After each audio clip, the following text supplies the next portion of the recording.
Video like जरूर कर लीजिए और ऐसे वीडियो लगातार फ्री में पाने के लिए चैनल को तुरंत सब्सक्राइब कर लीजिए और बेल आइकन को जरूर टैप कर लीजिए ताकि आगे भी सारे वीडियो आपको मिलते रहे। यूट्यूब में फॉलो करते हैं तो प्लीज ये वाला फ्री टेलीग्राम चैनल जरूर ज्वाइन कर लीजिएगा। सारे नोटिफिकेशन सारे अपडेट यहीं पे आते हैं, ध्यान रखिए। नमस्कार दोस्तों, स्वागत है आपके जीएस लेग के एक और फुल लेंथ टेस्ट में। 7वां टेस्ट है ये यूपी पीसीएस प्रीलिम्स के लिए। 6 टेस्ट मैं करा चुका हूँ, अगर नहीं देखा है तो वो भी देख सकते हो आप। ठीक है, बाकी किसी भी तरह की आप यूपी पीसीएस की तैयारी करना चाहते हो, पूरे मटेरियल के साथ, लेटेस्ट ट्रेंड और पैटर्न के साथ, डिस्कशन ग्रुप ज्वाइन करना चाहते हो, सारे डाउट, आंसर राइटिंग, हिंदी, सब कुछ आपको मिल जाएगा। ऐसे राइटिंग एक ही जगह पे कंप्लीट तैयारी, स्टडी फॉर सिविल सर्विसेज पे। तो आप इन नंबरों पे कांटेक्ट कर सकते हो अगर आप करना चाहते हो सीरियस तैयारी। एक सेकेंड, इन नंबरों पे। ठीक है, चलिए हम लोग शुरू करते हैं। कह रहे हैं पाला राजवंश से संबंधित कौन सा अभिलेख है, इसमें ये बताना है जो पाला राजवंश से संबंधित है। ठीक है, तो देखिए खालमपुर इंस्क्रिप्शन पहली चीज़, ये खालिमपुर अभिलेख है, नालंदा अभिलेख है, भागलपुर अभिलेख है। इन सब में पाला राजवंश से संबंधित चीज़ें दी हुई हैं, क्योंकि कमौली और बसही अभिलेख में इसमें गहड़वाल वंश के बारे में दिया गया है। गहड़वाल वंश, ठीक है, गहड़वाल वंश के बारे में दिया हुआ है। ठीक है, यानी 1 2 3 बिल्कुल सही हो जाएगा, 1 2 3 हो जाएगा। दूसरे में साम्राज्य दिया और दक्षिण भारत के राजा दिए है। ठीक है, किंगडम और किंगडम ऑफ साउथ, इसको मैच करना है आपको। यानी अवमुक्त साम्राज्य, ये किससे रिलेटेड था? तो अवमुक्त साम्राज्य के राजा थे नीलराज। कौन थे? नीलराज, अवमुक्त साम्राज्य के। पालक साम्राज्य के राजा थे उग्रसेन। कौन थे? उग्रसेन। और कशस्तपुर साम्राज्य के राजा थे धनंजय। कौन थे? राजा धनंजय। और कांची साम्राज्य के राजा थे विष्णुगुप्त। कौन थे? विष्णुगुप्त। याद रखना, यानी इसका आंसर बिल्कुल 1 हो जाएगा। ठीक है, तीसरा देखते हैं, फिलॉसफीज़ हैं और ये ओरिजिनेटर है। कौन सी फिलॉसफी किसने दी है ये आपको पहचानना है इसमें। तो वैशेषिक दर्शन है, वैशेषिक फिलॉसफी, ये किसने दी है? वैशेषिक दर्शन। तो वैशेषिक दर्शन संबंधित है दोस्तों महर्षि कणाद से। किससे संबंधित है? महर्षि कणाद से। एक सेकेंड, हाँ ठीक है, महर्षि कणाद हो गया वैश्विक दर्शन। सांख्य दर्शन दोस्तों, ये महर्षि कपिल से संबंधित है। सांख्य दर्शन, कौन सा? सांख्य दर्शन। सांख्य फिलॉसफी होती है जो ईश्वर में विश्वास नहीं करती, प्रकृति में विश्वास करती है।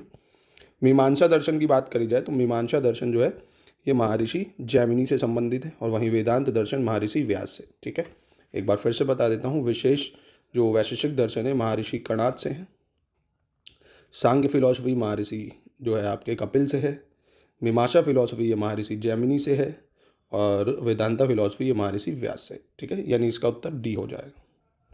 चौथा देखते हैं, टेक्नोलॉजीज़ हैं, मतलब धर्मशास्त्र हैं और उसके लेखक हैं। ठीक है, धर्मशास्त्र और उसके लेखक के संबंध में कौन सा सही है ये बताना है। जैसे कृत्य कल्पतरु, कौन सा? कृत्य कल्पतरु। इसके जो धर्मशास्त्र हैं, इसके लेखक है ये है भट्ट लक्ष्मीधर। कल्य कल्पतरु के कौन है? भट्ट लक्ष्मीधर। कौन है? भट्ट लक्ष्मीधर। दूसरा, चतुर्वर्ग चिंतामणि, चतुर्वर्ग चिंतामणि, इसके लेखक हैं हेमाद्रि पंडित। कौन है? हेमाद्रि पंडित। ठीक है, और वहीं पार्वती परिणय के बाण भट्ट हो जाएंगे, पार्वती परिणय के बाण भट्ट हो जाएंगे, और प्रताप रुद्र कल्याण के हो जाएंगे विद्यानाथ। कौन हो जाएंगे? विद्यानाथ। ठीक है, यानी इसके हिसाब से आप देखेंगे तो आपका उत्तर सी जो है बिल्कुल सही हो जाएगा। ठीक है, चलिए, गुर्जर प्रतिहार शासकों को कालानुक्रम में, मतलब क्रोनोलॉजी में लिखना है, कौन कब आया। ठीक है, जैसे आपका सबसे पहले है रामभद्र। तो रामभद्र का टाइम पीरियड है 833 से 836। वत्सराज का टाइम पीरियड है 775 से 800 हो जाएगा। ठीक है, और आपका देवपाल का टाइम पीरियड पता होगा आपको, 948 से 949 होता है, 948 से 949। और महिपाल का टाइम पीरियड 912 से 944। ठीक है, यानी इसके हिसाब से आप देखेंगे तो करेक्ट क्रोनोलॉजी 2 1 4 3 बैठेगी, बी बैठेगी। छठा देखते हैं, छठा क्या कह रहा है। पानीपत का प्रथम युद्ध बाबर तथा इब्राहिम लोदी के मध्य 1526 में लड़ा गया। तो बिल्कुल ठीक है, ये बाबर और इब्राहिम लोदी के बीच में वो 1526 में। द्वितीय युद्ध हेमू तथा अकबर की सेना के बीच लड़ा गया 1556 में, ये भी सही हो जाएगा। तीसरा युद्ध अहमद शाह अब्दाली और मराठाओं के मध्य 1761 में लड़ा गया। अहमद शाह अब्दाली और मराठा 1761, तीनों सही हो जाएंगे। ठीक है, 7 देखते हैं दोस्तों, 7 क्या कह रहा है। कह रहे हैं तुकारोई की लड़ाई 3 मार्च 1575 को अकबर और बंगाल और बिहार की सल्तनत के बीच लड़ी गई। Battle of Tukaroi was fought between Akbar and the सल्तनत of Bengal and the Bihar on 3 March 1575। तो ये बिल्कुल सही हो जाएगा दोस्तों। और दूसरा कह रहा है धर्मतपुर का युद्ध। कौन सा? धर्मतपुर का युद्ध, ये औरंगजेब और महाराजा जसवंत सिंह के बीच में हुआ है। किसके बीच में हुआ? महाराजा जसवंत सिंह के बीच में 1658 को हुआ है, 1658 को। तो ये भी बिल्कुल सही हो जाएगा। दोनों स्टेटमेंट सही है दोस्तों। टेस्ट जब लगाइए तो देखिए एकदम बंद करके फ़ोन उनको बढ़िया कि साइलेंट DND मोड पे लगा के सिर्फ 2 घंटे टेस्ट लगाइए कि देखिए आप कितने कर पा रहे हैं इसको, है ना, कितना अटैम्प्ट हो रहा है। ये इसको आप ऐसे मत समझिए कि अरे थोड़ा देखा छोड़ा। कम से कम जीवन में 1-2 घंटे की सेटिंग ऐसी बनाओ कि जिसमें कोई डिस्टर्बेंस ना हो, कि नहीं मुझे अभी पढ़ना है तो पढ़ना है, नो मैटर वॉट कुछ भी हो, मैं अभी टेस्ट लगा रहा हूँ तो टेस्ट लगा रहा हूँ, ठीक समझ रहे हो आप। तो तभी जाके सिलेक्शन हो पाएगा। कंपटीशन देख रहे हो आप कितना ज़्यादा है, समझ रहे हो। तो समाज में 2 ही तरीके लोगों की आपको आज इज्जत दिखेगी, या तो जो किसी का कुछ बिगाड़ सकता हो या जो किसी का कुछ संवार सकता हो, ठीक है।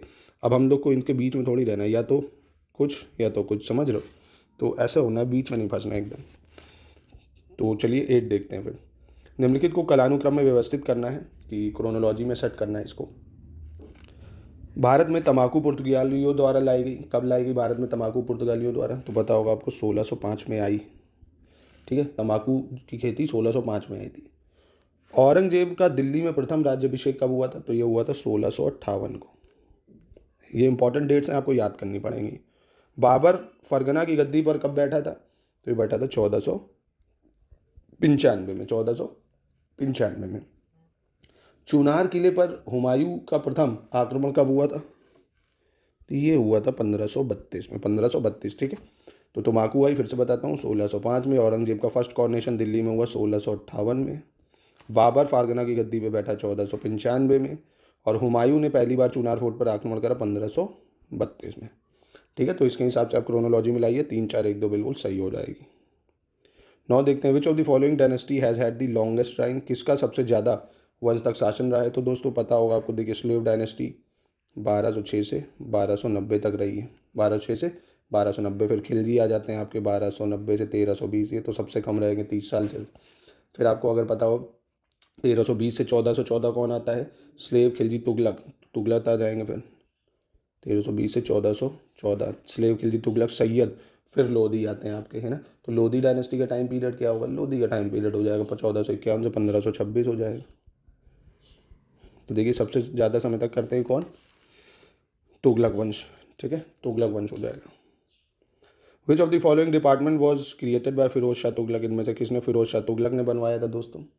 तो फिरोज शाह तुगलक ने, देखिए नहीं, फिरोज शाह तुगलक ने नहीं बनवाया था, कह रहा है फिरोज शाह तुगलक ने नहीं बनवाया था, ठीक है। तो दोस्तों बहुत आसान है। जो दीवाने कोही कृषि विभाग था ना, ये दीवाने कोही कृषि विभाग, एग्रीकल्चर विभाग, ये नहीं बनवाया था, क्योंकि ये मोहम्मद बिन तुगलक ने बनाया था। मोहम्मद बिन तुगलक ने बनवाए थे, ठीक है, ये नहीं बनवाया था। बाकी सब जो है दीवाने बंदगन, दीवाने खैरा, दीवाने इश्तिगल, ये सब फिरोज शाह तुगलक ने बनवाया था। तीसरा कह रहा है सभा की समिति को वरिया पेरुमक्कल कहा जाता था। तो ये सभा की समिति को दोस्तों वरियम बोलते थे। पहली चीज़ क्या बोलते थे? नाम याद रखना, एग्जाम में ये आया है बहुत बार। सभा की जो समिति होती थी, और क्लियर लिख देता हूँ ना, थोड़ा गड़बड़ लग रहा होगा। सभा की समिति को वारियम कहा जाता था, और समिति के जो सदस्य होते थे उसको वरिया पेरुमक्कलम कहते थे, ठीक है। तो ये गलत हो जाएगा। ब्राह्मणों द्वारा निर्मित एक संस्था जो कि ग्राम प्रशासन हेतु जिम्मेदार होती थी, महाजन कहलाती थी। क्या कहलाती थी? महाजन कहलाती थी। तो यानी देखिए 1 to 4 इसका बिल्कुल सही हो जाएगा, 1 to 4 बिल्कुल ठीक हो जाएगा। 12 देखते हैं। इलाहाबाद स्तंभ अभिलेख में समुद्रगुप्त को धर्म प्रचार बंधु कहा गया है। क्या कहा गया? धर्म प्रचार बंधु कहा गया है, तो ये ठीक है। समुद्रगुप्त के समकालीन श्रीलंका के अनुराधापुर साम्राज्य के राजा मेघवर्ण थे। Samudragupta contemporary was the Sri Lankan king Meghavarna of Anuradhapura kingdom, तो ये भी ठीक हो जाएगा। समुद्रगुप्त के सिक्कों पर वीणा का चित्रण किया गया है। किसका? वीणा का, समुद्रगुप्त के सिक्कों पर, ये भी ठीक है। और नालंदा ताम्रपत्र अभिलेख में समुद्रगुप्त को परम भागवत कहा गया। क्या कहा गया? परम भागवत। चारों सही हो जाएंगे। 13 में निम्नलिखित में से सही विकल्प का चयन करना। कौन सा विकल्प सही है ये बताना है 13 में। तो कह रहा है जूनागढ़ अभिलेख से पता चलता है कि स्कंदगुप्त ने पर्णदत्त को सौराष्ट्र प्रदेश का गुप्ता नियुक्त किया था। Junagadh inscription reveal that Skandagupta had appointed Pranadatta as the gopta of Saurashtra Pradesh, gopta of Saurashtra Pradesh. तो ये दोस्तों सही हो जाएगा, ये सही है। दूसरा कह रहा है गुजरात के सौराष्ट्र में स्थित जूनागढ़ अभिलेख स्कंदगुप्त का सबसे महत्वपूर्ण एवं पहला अभिलेख है। तो स्कंदगुप्त का पहला अभिलेख कौन सा है? जूनागढ़ अभिलेख, ठीक है, जूनागढ़ अभिलेख। तीसरा कह रहा है स्कंदगुप्त का इंदौर ताम्रपत्र अभिलेख। कौन सा? इंदौर ताम्रपत्र अभिलेख प्रदेश के जबलपुर में है। तो देखिए इंदौर से आप मध्य प्रदेश मत समझिए, है इंदौर ताम्रपत्र अभिलेख, पर ये उत्तर प्रदेश में है बुलंदशहर में, ठीक है, उत्तर प्रदेश में है बुलंदशहर में। स्टेटमेंट गलत हो जाएगी। स्कंदगुप्त के शासनकाल का अंतिम अभिलेख गढ़वा शिलालेख है, उत्तर प्रदेश के इलाहाबाद में स्थित है, ठीक है, उत्तर प्रदेश के इलाहाबाद में क्या है, गढ़वा शिलालेख। यानी 1 to 4 बिल्कुल ठीक हो जाएगा इसका, 1 to 4। 14 देखते हैं क्या कह रहे हैं। कह रहा है सही विकल्प बताना है। आहत सिक्कों का सबसे बड़ा भंडार महाराष्ट्र के अमरावती में मिला है। Largest hoard of ahat coins has been found in Amaravati Maharashtra, ठीक है। दूसरा कह रहा है डेमोट्रियस भारत में एक इंडो ग्रीक राजा था, उसने अपने सिक्कों पर खुद को अजय घोषित किया था। किसने? डेमोट्रियस ने अजय घोषित किया था, यह भी सही है। जाली सिक्के बनाने वाले को अर्थशास्त्र में कूट रूपक का नाम दिया गया। क्या दिया गया है अर्थशास्त्र में नाम? कूट रूपक। जो फेक करेंसी बनाता है उसको कूट रूपक कहा जाता था। रूपक मतलब पैसा, कूट मतलब जो नकली बना है। सही है ये। चौथा कह रहा है दक्षिण भारत में कदम्ब वंश के शासक कुकुष्थ वर्मा ने सबसे पहले सोने के आहत सिक्के चलाए। तो दोस्तों कुकुष्थ वर्मा ने नहीं चलाए थे, ये शांति वर्मा ने चलाए थे। किसने चलाए थे? शांति वर्मा ने चलाए थे, शांति वर्मा, ठीक है। यानी 1 2 3 सही हो जाएगा, बिल्कुल 1 2 3 बिल्कुल सही हो जाएगा। 15 देखते हैं, 15 क्या कह रहा है। निम्नलिखित में से सही विकल्प का चयन करना, कौन सा विकल्प सही है? चोल शासक राजाराज प्रथम के सिक्कों पर मुरलीधर की आकृति मिलती है। The figure of Muralidhar is found on the coins of Chola ruler Raja one. तो ये स्टेटमेंट ठीक है बिल्कुल। दूसरा कह रहा है सातवाहन सिक्कों पर संस्कृत भाषा का उल्लेख है। तो ये गलत है। सातवाहन सिक्कों पर प्राकृत भाषा का उल्लेख है। किसका है? प्राकृत भाषा का। और गुप्तकालीन सिक्कों पर प्राकृत भाषा का उल्लेख है? नहीं, गुप्तकालीन जो सिक्के उनमें संस्कृत भाषा का है, सातवाहन में प्राकृत भाषा है, याद रखिएगा। चौथा कह रहा है कुषाण शासक होविष्क के सिक्कों पर अधिकांश हिंदू देवी देवताओं का चित्रण मिलता है। किसके? होविष्क के सिक्कों पर हिंदू देवी देवताओं का चित्रण मिलता है। तो पहला और चौथा बिल्कुल सही हो जाएगा, पहला और चौथा बिल्कुल सही है, ठीक है। 16 देखते हैं। निम्नलिखित को कालानुक्रम में व्यवस्थित करना है दोस्तों, क्रोनोलॉजी में सेट करना है। खिलाफत, असहयोग, मोपला और महात्मा गांधी का भारत आगमन। बहु लड्डू क्वेश्चन दोस्तों। खिलाफत आंदोलन पता होगा आपको, 1919 में शुरू हुआ। असहयोग आंदोलन 1920 में शुरू हुआ। मोपला विद्रोह 1921 में शुरू हुआ। और महात्मा गांधी का आगमन तो बच्चे को पता 1915 में हुआ। यानी इसके हिसाब से 4 1 2 3 हो जाना चाहिए, ठीक है। निम्नलिखित को कालानुक्रम में सुसज्जित करना है, इसको भी दोस्तों। साइमन कमीशन की घोषणा कब हुई थी? 8 नवंबर 1927। 8 नवंबर 1927।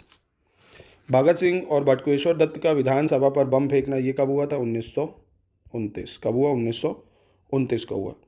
दांडी मार्च महात्मा गांधी की 1930 में हुई। सविनय अवज्ञा आंदोलन का स्थगन कब हुआ? तो 1934 में हुआ, ठीक है। पोस्टपोन ऑफ सिविल डिसऑबीडियंस मूवमेंट कब हुआ? 1934 में। याद रखना, डेट इंपॉर्टेंट है आपके एग्जाम के लिए।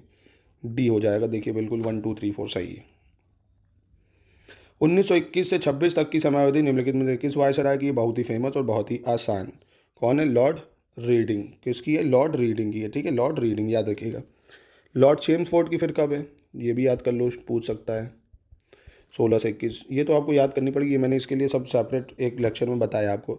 लॉर्ड हार्डिंग का द्वितीय कार्यकाल 1910 से 16 हो जाएगा। लॉर्ड लैंसडाउन की कब है? बहुत पहले ही, 1888 से 1894, ठीक है। इनको क्रोनोलॉजी में भी दे सकता है आपको, तो ये आपको याद रखना है, ठीक है।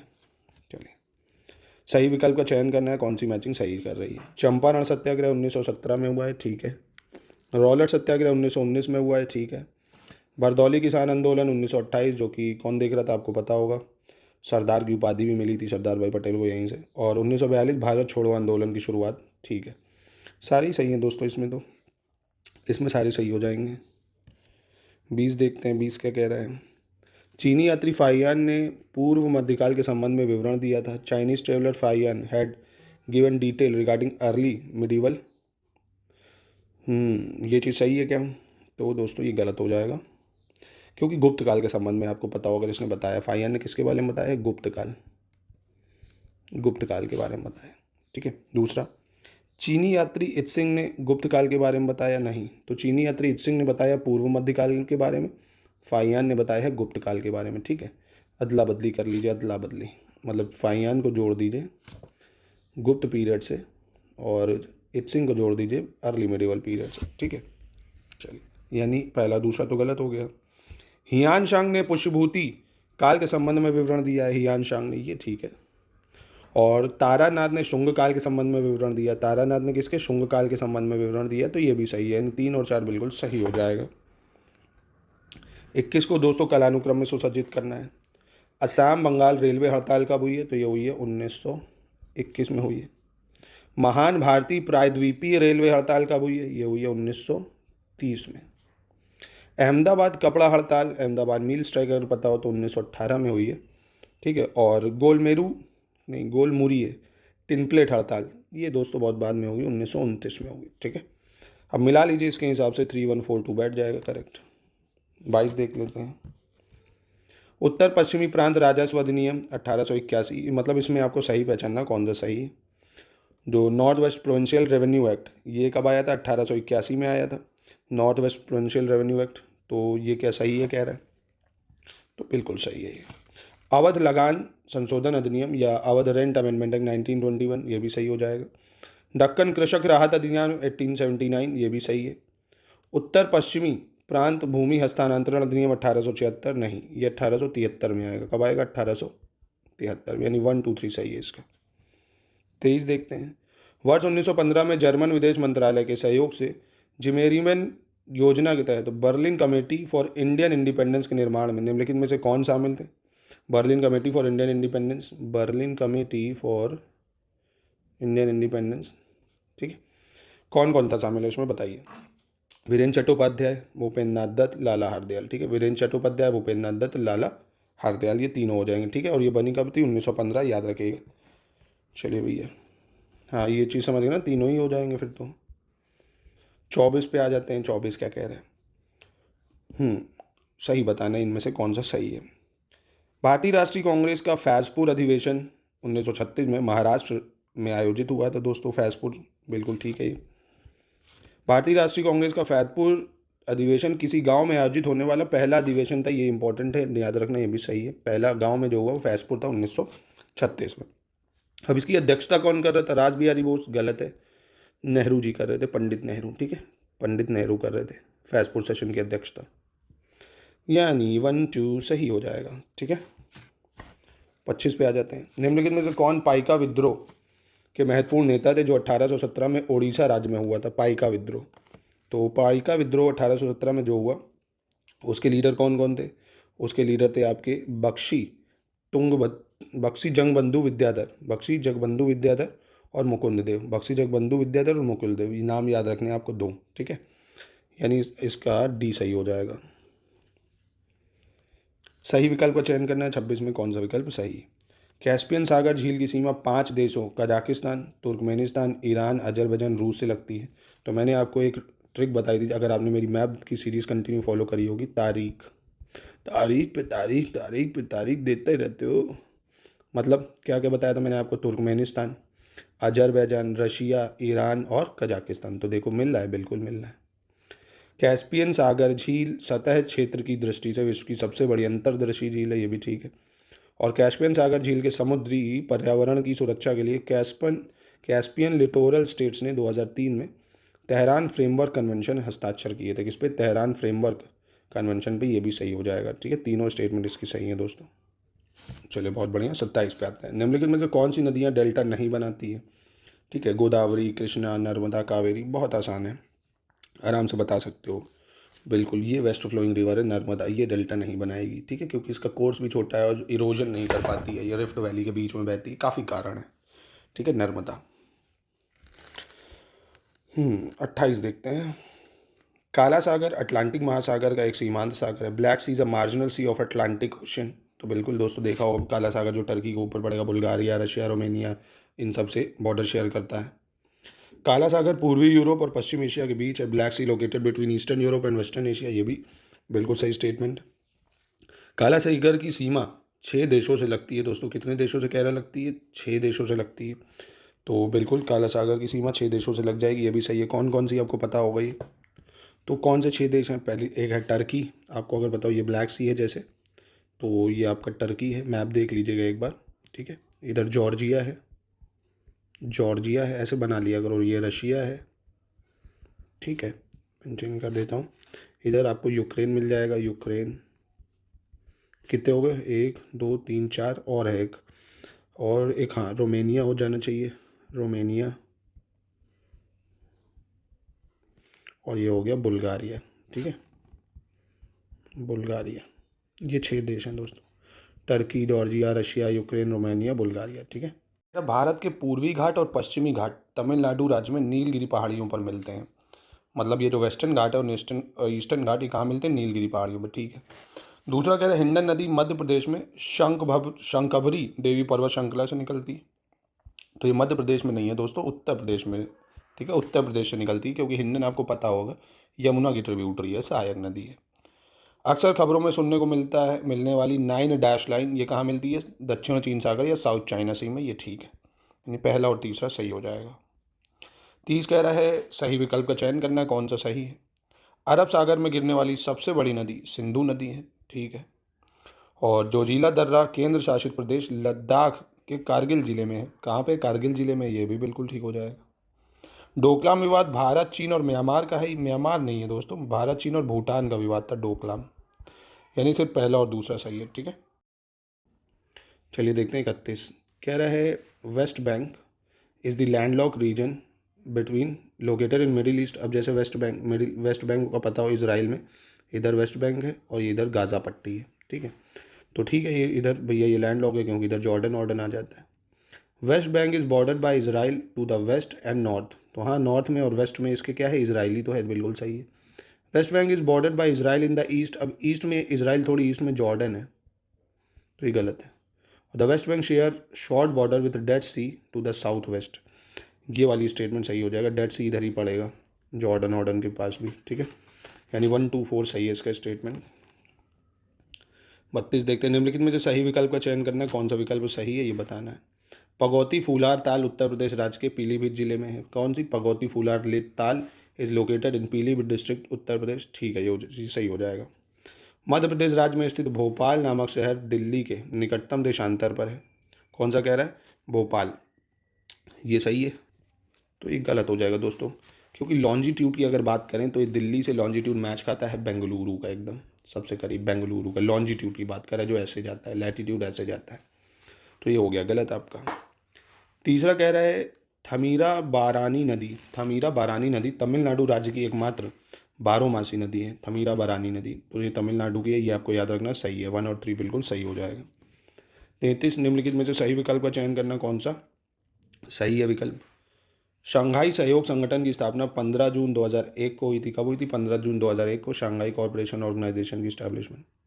शंघाई सहयोग संगठन का मुख्यालय बीजिंग चीन में है, कहाँ पे है? बीजिंग चीन में है कह रहा है, तो ये भी बिल्कुल सही है। तीसरा कह रहा है शंघाई सहयोग संगठन को 2005 में संयुक्त राष्ट्र महासभा में पर्यवेक्षक का दर्जा मिला है। Shanghai corporation organisation got status of an observer in the United Nation General Assembly 2005, तो ये भी सही हो जाएगा। चौथा कह रहा है 2021 में भारत की मेजबानी में आयोजित 23वें शिखर सम्मेलन में 9वें सदस्य के रूप में ईरान को शंघाई सहयोग संगठन के पूर्ण सदस्य का दर्जा दिया गया था। तो ये दोस्तों 2021 में नहीं हुआ था, 2023 में हुआ था, ठीक है। जो 2023 में भारत की मेजबानी में हुआ था ना 23वां शिखर सम्मेलन, उसमें दिया गया था, ठीक है। यानी 1 2 3 सही होगा सर। चलिए 34 देखते हैं निम्नलिखित में से सही विकल्प का चयन करना है, कौन सा विकल्प सही है? कैमूर पर्वत श्रृंखला को विंध्य पर्वत श्रृंखला के पूर्वी भाग के रूप में जाना जाता है। Kaimur mountain range is known as the eastern portion of Vindhyas mountain ranges, ठीक है। दूसरा कह रहा है कैमूर पर्वत श्रृंखला यमुना नदी और सोन नदी के बीच जल विभाजक का काम करती है। Kaimur mountain range act as a water divide between Yamuna river and Son river, ये भी बिल्कुल सही हो जाएगा। नेक्स्ट कह रहा है कैमूर पर्वत श्रृंखला जो है मध्य प्रदेश और उत्तर प्रदेश और बिहार राज्यों में फैली है, ठीक है। तो आपको कैमूर याद रखना है, ये भी सही है, तीसरी स्टेटमेंट भी, ठीक है। मैप अगर आपने देखा होगा कैमूर रेंज का, तो ये यूपी, बिहार और आपका कहाँ पे हो जाएगा? मध्य प्रदेश, ठीक है, इनके पास फैलती है। और सोन नदी और आपकी यमुना नदी, जो सोन नदी इधर आती बिहार में मिलती गंगा से, और यमुना नदी इसके बीच में जल विभाजक का काम करते कैमूर, ठीक है। तीनों स्टेटमेंट सही है। 35 कह रहे हैं माल्टा एक द्वीप देश है जो भूमध्य सागर में स्थित है। माल्टा इज आइलैंड कंट्री जो मेडिटेरेनियन सी में है, बिल्कुल सही है, ये मेडिटेरेनियन सी में है। दूसरा कह रहे हैं भारत में ब्रह्मपुत्र नदी को यारलुंग जैंगपो नदी नाम से भी जाना जाता है। भारत में ब्रह्मपुत्र को यारलुंग जैंगपो, तो ये स्टेटमेंट सही है, तो बिल्कुल ये भी ठीक हो जाएगा। तीसरा कह रहा है यमुना नदी बंदरपुंज के पश्चिमी ढलानों में यमुनोत्री ग्लेशियर से निकलती है, जो पंजाब और हरियाणा के बीच में सीमा बनाती है। तो दोस्तों यमुनोत्री ग्लेशियर से तो निकलती है, पंजाब में कहाँ चली जाएगी? ये दिल्ली और हरियाणा के बीच सीमा बनाएगी, है ना, दिल्ली हरियाणा के बीच में, दिल्ली। तो यानी पहली दूसरी सही है, तीसरी गलत है। 36 देखते हैं। निम्नलिखित में से कौन सा देश 1975 में स्थापित ग्रुप ऑफ 7 यानी G7 का सदस्य नहीं है? दोस्तों G7 का सदस्य नहीं है। तो दोस्तों जूस विथ GF मैंने करके बताया था आपको, जूस GF 1 2 3 4 5 6 7 वर्ड है ये, ठीक है। अब इसमें कौन कौन से हैं? तो जे से जापान हो गया एक आपका, ठीक है, ये जापान है, ठीक है। यू से आपको पता होगा अगर, तो ये USA हो गया। आई से इटली हो गया, कनाडा हो गया। ई से आपका हो जाएगा कौन? ई से हो गया आपका यूरोपियन यूनियन। जी से जर्मनी हो गया। एफ से फ्रांस। Juice GF। रशिया इसका हिस्सा नहीं है, ठीक है। भारत भी इसका हिस्सा नहीं है। 37 देखते हैं। जम्मू कश्मीर, मतलब इसमें से सही बताना कौन सा 5 सही मैच कर रहा है। ठीक है, समझ गए। चलिए, जम्मू कश्मीर में है आगिल पास, आगिल पास जम्मू कश्मीर में, ठीक है। शिपकीला हिमाचल प्रदेश, शिपकीला हिमाचल प्रदेश। मोलिंगला पास उत्तराखंड में है, मोलिंगला पास उत्तराखंड। और कौन सा ये? बुमला दर्रा, बुमला दर्रा सिक्किम गलत है, बुमला दर्रा आपको अरुणाचल में मिल जाएगा, अरुणाचल प्रदेश में। यानी 1 2 3 सही है, ठीक है, बाकी गलत हो जाएगा। 38 देखते हैं। पटकाई पर्वत श्रृंखला भारत की म्यांमार के साथ उत्तर पूर्वी सीमा पर स्थित है। Patkai mountain range are situated Indian north eastern border with Myanmar. तो ये सही हो जाएगा क्या? ठीक है। पटकाई पहाड़ियाँ भारत के उत्तर पूर्वी क्षेत्रों में पूर्वांचल पहाड़ियों का हिस्सा है। Patkai hills are the part of the Purvanchal hills in the north eastern region. ये भी ठीक है।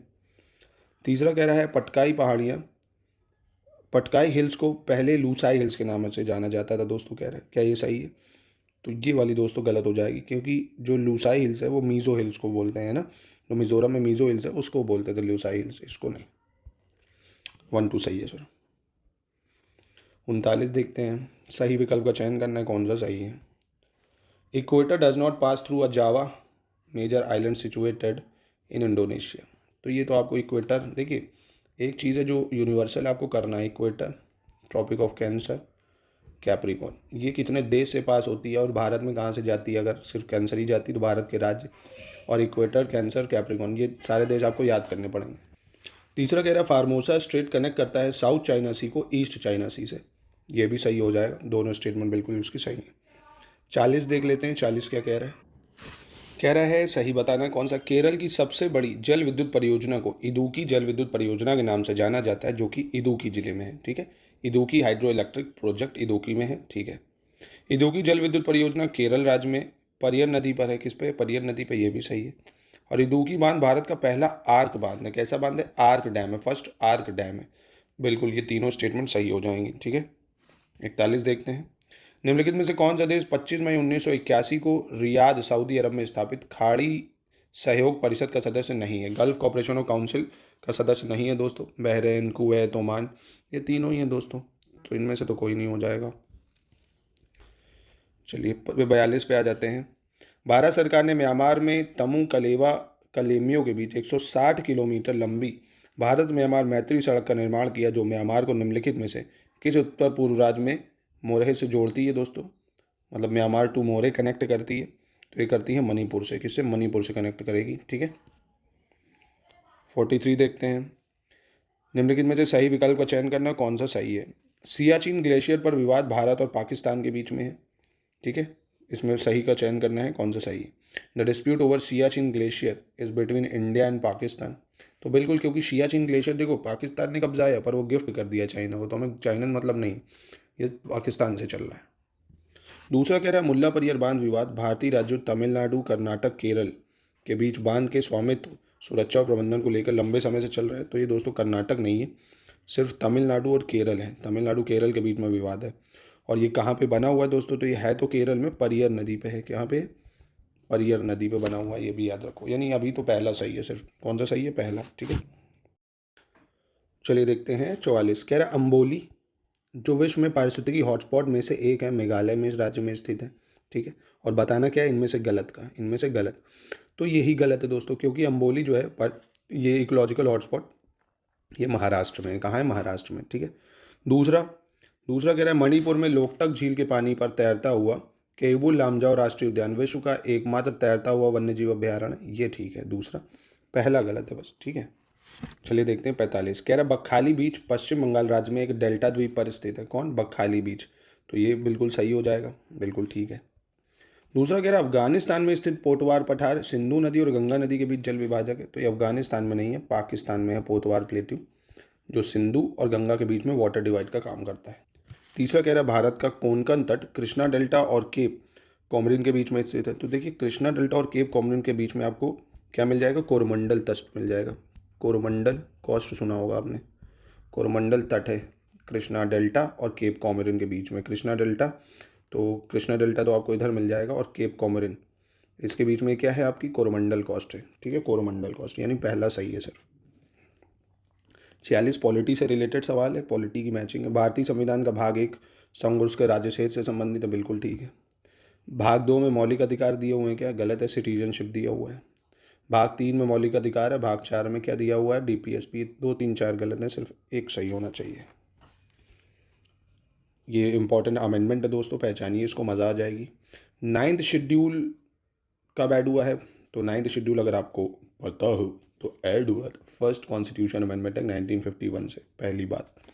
तो दूसरी बात यह है कि 10th शेड्यूल 52 कॉन्स्टिट्यूशन अमेंडमेंट 1985 से आया था। 11वां शेड्यूल 73rd कॉन्स्टिट्यूशन अमेंडमेंट से तो आया, पर टाइम गलत दिया हुआ है, 1992 होना चाहिए था, यानी ये गलत हो गया। और 74 कॉन्स्टिट्यूशन है 1992, 12 शेड्यूल सही है, यानी 1, 2, 4 सही हो जाएगा। 48 पे आते हैं। 48 क्या कह रहा है? उन लोगों के संबंध में सही विकल्प को चुने जो राष्ट्रपति के चुनाव में भाग नहीं लेते हैं। राष्ट्रपति के चुनाव में भाग नहीं लेते हैं, ठीक है। संसद के दोनों सदनों के मनोनीत सदस्य नॉमिनेटेड मेंबर, तो नॉमिनेटेड मेंबर तो देखिए नहीं लेते हैं, नॉमिनेटेड मेंबर के मेंबर नहीं लेते हैं। राज्य विधानसभाओं के मनोनीत सदस्य ये भी नहीं लेंगे, नॉमिनेटेड नहीं लेंगे, इलेक्टेड लेंगे।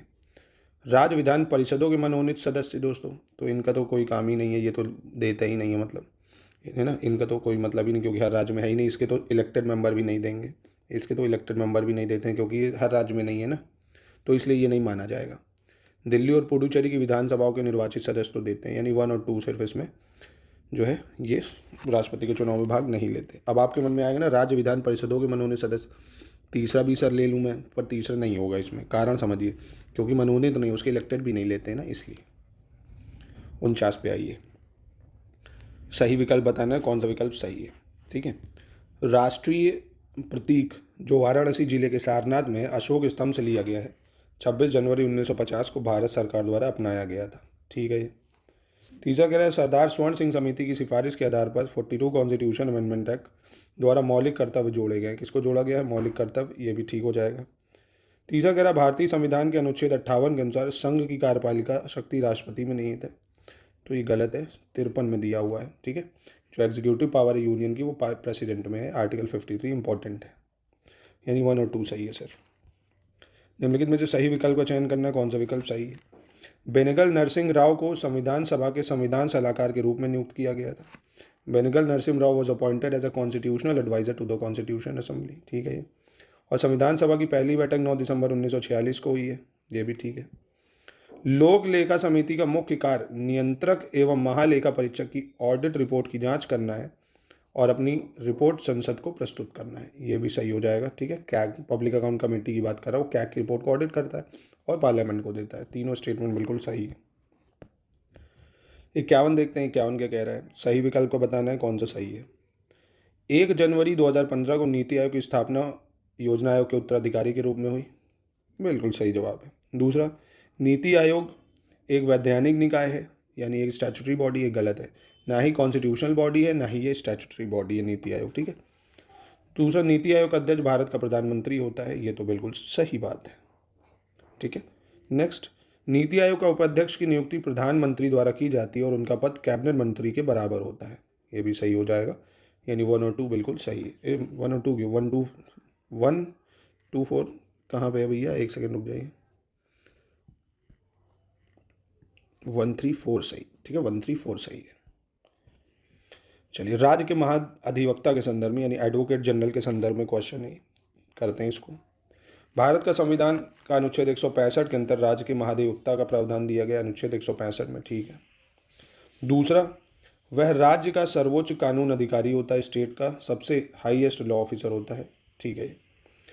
तीसरा, इसकी नियुक्ति राज्यपाल द्वारा की जाती है। इसको अपॉइंट कौन करता है? राज्यपाल करता है। ठीक है ये। और उसका कार्यकाल संविधान द्वारा निर्धारित 62 वर्ष या 5 वर्ष की आयु, जो भी पहले हो जाए। तो ये गलत हो जाएगा, क्योंकि इसमें इसका कोई प्रावधान नहीं है। ठीक है। इसमें उसकी नियुक्ति तो राज्यपाल करता है, पर कोई इसके लिए वो संविधान में इसके द्वारा वो नहीं निर्धारित करा गया कि कार्यकाल क्या है। यानी 1 2 3 सही हो जाएगा, 1 2 3 सही हो जाएगा। निम्नलिखित में से सही विकल्प का चयन करना कौन सा सही है?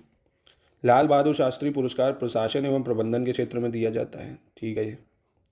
सरदार वल्लभ भाई पटेल को भारतीय प्रशासनिक सेवा का जनक कहा जाता है। Indian father of Indian administrative service किसको बोलते हैं? सरदार वल्लभ भाई पटेल को। और वायसराय लॉर्ड कॉर्नवालिस को भारत में सिविल सेवा का जनक कहा माना जाता है। किसका? सिविल सेवा का जनक। ठीक है, तीनों स्टेटमेंट सही है। 54 कह रहा है निम्नलिखित में से गलत विकल्प का चयन करना है, कौन सा विकल्प गलत है? ठीक है। भारतीय संविधान के भाग 5 में नियंत्रक एवं महालेखा परीक्षक के संबंध में अनुच्छेद 148 से 151 तक प्रावधान दिए गए हैं। किसमें? पार्ट 5 में कह रहे हैं, तो ये ठीक है। भारतीय संविधान के अनुच्छेद 148 के अनुसार भारत का एक नियंत्रक महालेखा परीक्षक होगा, जिसकी नियुक्ति राष्ट्रपति करेगा। तो बिल्कुल कैग की बात कर रहा है आर्टिकल 148 में, जिसको अपॉइंट कौन करता है? प्रेसिडेंट। ये भी स्टेटमेंट सही है। तीसरा कह रहा है भारत का नियंत्रक एवं महालेखा परीक्षक एक गैर संवैधानिक संस्था है। ये गलत है। कॉन्स्टिट्यूशनल बॉडी है भैया, कॉन्स्टिट्यूशन में दिया हुआ है। ठीक है, तो ये गलत है। और भारत का नियंत्रक एवं महालेखा परीक्षक भारत की सर्वोच्च लेखा परीक्षा संस्था है, तो ये ठीक है। यानी सिर्फ ऑप्शन सी गलत है इसका। 55 पे आते हैं। राष्ट्रीय हरित अधिकरण की स्थापना राष्ट्रीय हरित अधिकरण अधिनियम 2010 की धारा 3 के अंतर्गत 18 अक्टूबर 2010 को करी गई थी। तो ठीक है। एनजीटी कब बना? 2010 में 18 अक्टूबर। राष्ट्रीय हरित अधिकरण एक न्यायिक तथा संविधिक संस्था है। कैसी है? स्टैट्यूटरी बॉडी है एनजीटी, जुडिशियल भी है और स्टैट्यूटरी इंस्टीट्यूशन है। ये भी सही हो जाएगा। तीसरा कह रहा है भैया इसका मुख्यालय दिल्ली में है एनजीटी का, तो ये भी सही है। इसका मुख्यालय कहाँ है? दिल्ली में देखने को आपको मिलेगा। ठीक है। 4 और भी इसके वो है कार्यालय, भी आपको याद रखना, एग्जाम में पूछ सकता है कौन कौन सा। 4 अन्य कार्यालय इसके भोपाल है, पुणे है, कोलकाता है। ठीक है। और एक आपका चेन्नई है। 4 और इसके हैं, बस चेन्नई के अलावा कहीं नहीं। मतलब भोपाल, पुणे, कोलकाता, चेन्नई, 4 और हैं। चलिए 56 में आपको सही विकल्प बताना है, कौन सा विकल्प सही होगा। राज्य सूचना आयोग एक बहुसदस्यीय निकाय है। The state information commission is a multi member body, तो ये ठीक है। दूसरा कह रहा है राज्य सूचना आयोग में एक मुख्य सूचना आयुक्त होते हैं और अन्य सूचना आयुक्त होते हैं जिनकी संख्या 9 से अधिक नहीं होनी चाहिए। तो गलत है ये दोस्तों, 10 से अधिक नहीं होनी चाहिए। कितनी? 10 से अधिक नहीं होनी चाहिए। तीसरा कह रहा है राज्य सूचना आयोग के मुख्य सूचना आयुक्त और अन्य सभी सूचना आयुक्तों की नियुक्ति मुख्यमंत्री की अध्यक्षता वाली एक चयन समिति की सिफारिश पर राज्यपाल द्वारा की जाती है। ये ठीक है। यानी पहला और तीसरा सही है, दूसरा गलत हो जाएगा। 57 देख लेते हैं। निम्नलिखित में से सही विकल्प का चयन करना, कौन सा विकल्प सही है। वर्ष 2018 में पारित 102वें संविधान संशोधन अधिनियम द्वारा संविधान में एक नया अनुच्छेद 338 खा जोड़कर पिछड़ा वर्ग आयोग को संवैधानिक दर्जा दिया गया था। इंग्लिश में देखते हैं इसको। कह रहे हैं by 102 constitution amendment act 2018 constitutional status was given to commission for backward class by adding a new article 338B। बिल्कुल, पहले 338 में ही था। 338A SC के लिए बना दिया, ठीक है, और B बना दिया आपके 338 है SC के लिए, 338A ST के लिए, 338B बैकवर्ड के लिए। ठीक है, सही स्टेटमेंट है भाई, बिल्कुल सही है। नेक्स्ट कह रहा है सबसे पहले 1935 के भारत सरकार अधिनियम के अंतर्गत संयुक्त लोक सेवा आयोग के गठन का प्रावधान किया गया है। Government of India 1935 provision was made for the formation of joint public service commission. ये भी ठीक है। ठीक है। तीसरा, संयुक्त लोक सेवा आयोग का गठन संबंधित राज्यों के अनुरोध पर राष्ट्रपति द्वारा 2 या 2 से अधिक राज्यों के लिए किया जाता है। Joint public service commission can be formed by the president for 2 और more state on the request of respective states. तो ठीक है, ये होगा उसके लिए, पर इसको प्रेसिडेंट थोड़ी करेगा, संसद के पास ये अधिकार है। ठीक है, संसद फॉर्म करता है, पार्लियामेंट फॉर्म करता है। यानी 1 और 2 सही है सर। 58 देखते हैं क्या कह रहे हैं। 58 में निम्नलिखित में से सही विकल्प का चयन करना है, कौन सा विकल्प सही है। वर्ष 1978 में केंद्र सरकार के एक प्रस्ताव द्वारा अनुसूचित जाति और अनुसूचित जनजाति आयोग की स्थापना करी गई थी। ठीक है, नेशनल कमीशन फॉर SC और ST। ठीक है। नेक्स्ट कह रहा है कि अनुसूचित जाति और अनुसूचित जनजाति आयोग एक वैधानिक बहुसदस्यीय निकाय है। कैसे हैं? S the schedule caste and schedule tribe commission is a statutory multi member body. तो स्टैट्यूटरी मल्टी मेंबर बॉडी ये गलत हो जाएगा यहाँ पे, क्योंकि ये दोस्तों अनुसूचित और अनुसूचित जनजाति आयोग जो है गैर वैधानिक सदस्य हैं। ठीक है, गैर वैधानिक सदस्य निकाय हैं। एक वैधानिक सदस्य नहीं है ये, मतलब स्टैट्यूटरी बॉडी थोड़ी है। एक पहली चीज़ कॉन्स्टिट्यूशनल बॉडी है। ठीक है, कॉन्स्टिट्यूशन बॉडी है। तीसरा कह रहा है नेशनल कमीशन फॉर एससी और एसटी को 2 भागों में विभाजित करा गया था 89 कॉन्स्टिट्यूशन अमेंडमेंट एक्ट 2003। तो ये बिल्कुल सही है। देखिए पूरा रिवीजन हो जाता है टेस्ट से आपका कंप्लीट, अगर आप ऐसे टेस्ट लगाएंगे जैसा आपको एससीएस कराता है। ठीक है, कंप्लीट रिवीजन देते हैं हम इसमें। वन लाइनर जब कराने होते हैं, देखिए अभी 2 टेस्ट आपको वन लाइनर भी कराए है ना, अब स्टेटमेंट वाइज भी है सब इसमें, तो जिससे ज़्यादा अच्छा रिवीजन हो जाता है आपको पेपर में, क्योंकि अब स्टेटमेंट वाइज आने की संभावनाएं बढ़ चुकी है। चलिए, निम्नलिखित में से कौन सा विकास परिषद के सदस्य हैं नेशनल डेवलपमेंट काउंसिल के? तो भाई प्राइम मिनिस्टर तो होता ही है भाई, चेयरमैन ही है। ऑल यूनियन कैबिनेट मिनिस्टर होते हैं, सारे मुख्यमंत्री होते हैं, और नीति आयोग के भी मेंबर होते हैं। सारा ही सही हो जाएगा इसका। ठीक है, 60 देखते हैं। कह रहा है सही विकल्प का चयन करना है, कौन सा विकल्प सही है? लेखा परीक्षा बोर्ड की स्थापना 1968 में हुई थी। ऑडिट बोर्ड कब बना था? 1968 में। ठीक है, लेखा परीक्षा बोर्ड के अध्यक्ष एवं सदस्यों की नियुक्ति भारत के राष्ट्रपति द्वारा की जाती है। Chairman and member of audit board was appointed by president of India. ठीक हो जाएगा। तीसरा कह रहा है, एक सेकंड, नहीं, दूसरे में गलती है। Chairman and member of audit board appointed by president of India.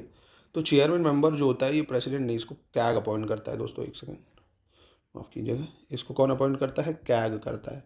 तो स्टेटमेंट गलत थी। ठीक है, जो चेयरमैन और मेंबर होते हैं ऑडिट बोर्ड के, इसको कैग अपॉइंट करेगा, प्रेसिडेंट नहीं।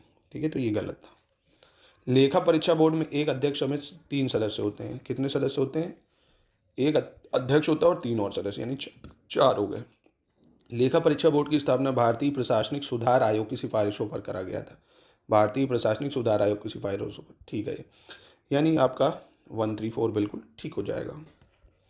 61 देख लेते हैं। निम्नलिखित में से सही विकल्प का चयन करना है, कौन सा विकल्प सही है दोस्तों? ठीक है, अनुच्छेद 66 उपराष्ट्रपति के निर्वाचन की बात करता है, इलेक्शन ऑफ वाइस प्रेसिडेंट की बात करता है अनुच्छेद 66। ठीक है, ये अनुच्छेद 80 लोकसभा की संरचना की बात करता है, तो गलत है ये, राज्यसभा की संरचना की बात करता है। राज्यसभा की संरचना की बात करता है। 51 है मूल कर्तव्य की बात करता है। ठीक है, 48 कृषि और पशुपालन का संगठन। ठीक है, यानी 134 बिल्कुल सही हो जाएगा, यानी ऑप्शन सी हो जाएगा। ठीक है, पर हाँ ये भी सोच लो, अगर लोकसभा की संरचना पूछ ले तो बता देना 81। राज्यसभा की 80 है, लोकसभा की 81। ऐसे समझ लो राज्यसभा पर बॉडी है तो इसलिए वो पहले या लोकसभा बाद में है।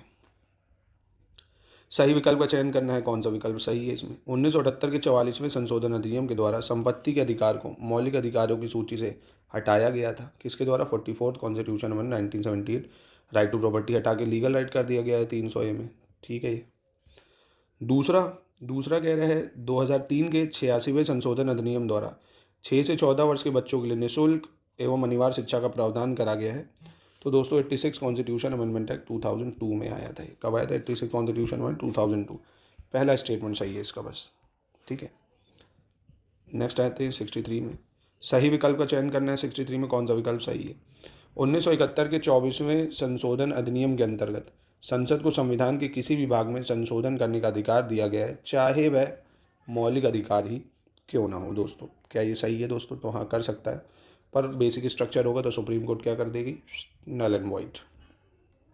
ठीक है, नेक्स्ट क्या कह रहा है? 1976 के 42वें संशोधन अधिनियम के अंतर्गत संसद तथा विधानमंडल में कोरम की व्यवस्था को समाप्त कर दिया गया था। 42 कॉन्स्टिट्यूशन कोरम आपको पता है ना, मिनिमम 110 मेंबर अगर नहीं है तो प्रोसीडिंग नहीं चलती थी, इसको हटा दिया गया था। कब?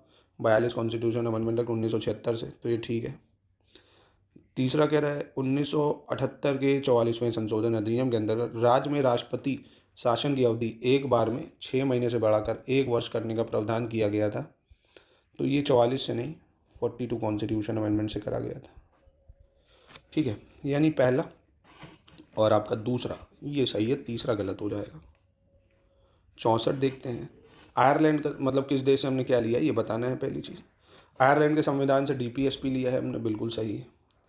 कनाडा के संविधान से अपॉइंटमेंट ऑफ गवर्नर लिया है, ये भी बिल्कुल सही है दोस्तों।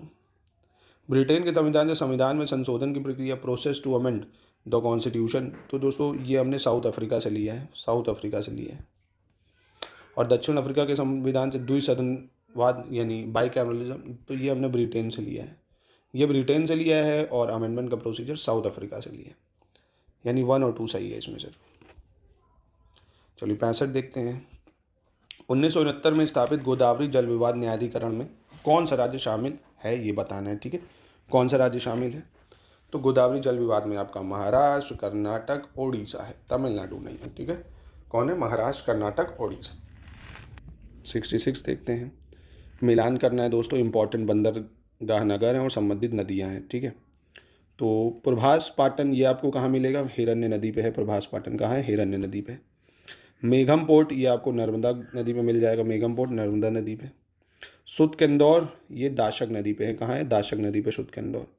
और लोथल आपको साबरमती और भोगवा नदी में मिलेगा, साबरमती भोगवा, यानी इसका ए सही है सिर्फ, ठीक है, ए सही होगा। चलिए 67 देखते हैं। निम्नलिखित में से सही विकल्प का चयन करना है, कौन सा विकल्प सही है। बृहदारण्यक उपनिषद में बिंबिसार को काशी का राजा बताया गया कि इसमें बृहदारण्यक, इसमें हिंदी और इंग्लिश में फ़र्क दिखेगा आपको। बृहदारण्यका, क्योंकि हर्यक डायनेस्टी थी, पता होगा अगर बिंबिसार की, तो बृहदारण्यका उपनिषद में Bimbisara has been called king of Kashi. तो ये तो चीज़ गलत है दोस्तों, क्योंकि इस उपनिषद में अजात शत्रु को काशी का राजा कहा गया था, ये भी हर्यक डायनेस्टी का था, अजात शत्रु, ठीक है, अजात शत्रु। दूसरा, देवी सावित्री को समर्पित प्रसिद्ध गायत्री मंत्र का उल्लेख ऋग्वेद के 3 मंडल में किया गया है, किसमें करा गया, ऋग्वेद के 3 मंडल में, ठीक है। और तीसरा कह रहा है दशराजन युद्ध पुरुषनी नदी के तट पर लड़ी गई है, कहाँ बैटल ऑफ दशराजन हुआ है, पुरुषनी नदी के तट पर। 2 और 3 ठीक है। 68, निम्नलिखित में से कौन सा युद्ध 17वीं शताब्दी में लड़ा गया था, तो ये लड़ा गया है दोस्तों 17वीं शताब्दी में कौन सा युद्ध लड़ा गया है। पहले तो इसका टाइम पीरियड देखते हैं। सरहिंद का युद्ध अगर देखें तो 1555 में हुआ है। चौसा युद्ध 1539 में हुआ है। कन्नौज का युद्ध 1540 में हुआ है। सामूगढ़ का युद्ध आपका 1658 ईस्वी में हुआ। तो ये हो गया 17वीं शताब्दी का, ठीक है, 17वीं शताब्दी। 69 देखते हैं। 69 क्या कह रहे हैं, किसानों की एक प्रथा मिरासी तमिलनाडु, किसानों की एक प्रथा है मिरासी, तमिलनाडु राज्य में प्रमुखता से प्रचलित थी। A practice of farmers called Mirasi was majorly prevailed in the state of Tamil Nadu. तो क्या ये सही है दोस्तों, तो ये बिल्कुल ठीक हो जाएगी। दूसरी, उड़ीसा राज्य में किसानों की एक प्रथा 12 बलूते प्रचलित है। Practice of farmer called 12 Balut was prevalent in the state of Odisha. ये वाला स्टेटमेंट गलत हो जाएगा, क्योंकि ये महाराष्ट्र में है। ये कहाँ पे है, महाराष्ट्र में है। कर्नाटक राज्य में किसानों की एक प्रथा अदादे प्रचलित है, कौन सी, अदादे, यानी पहली और तीसरी सही हो जाएगी, पहली और तीसरी सही हो जाएगी। 70 देखते हैं।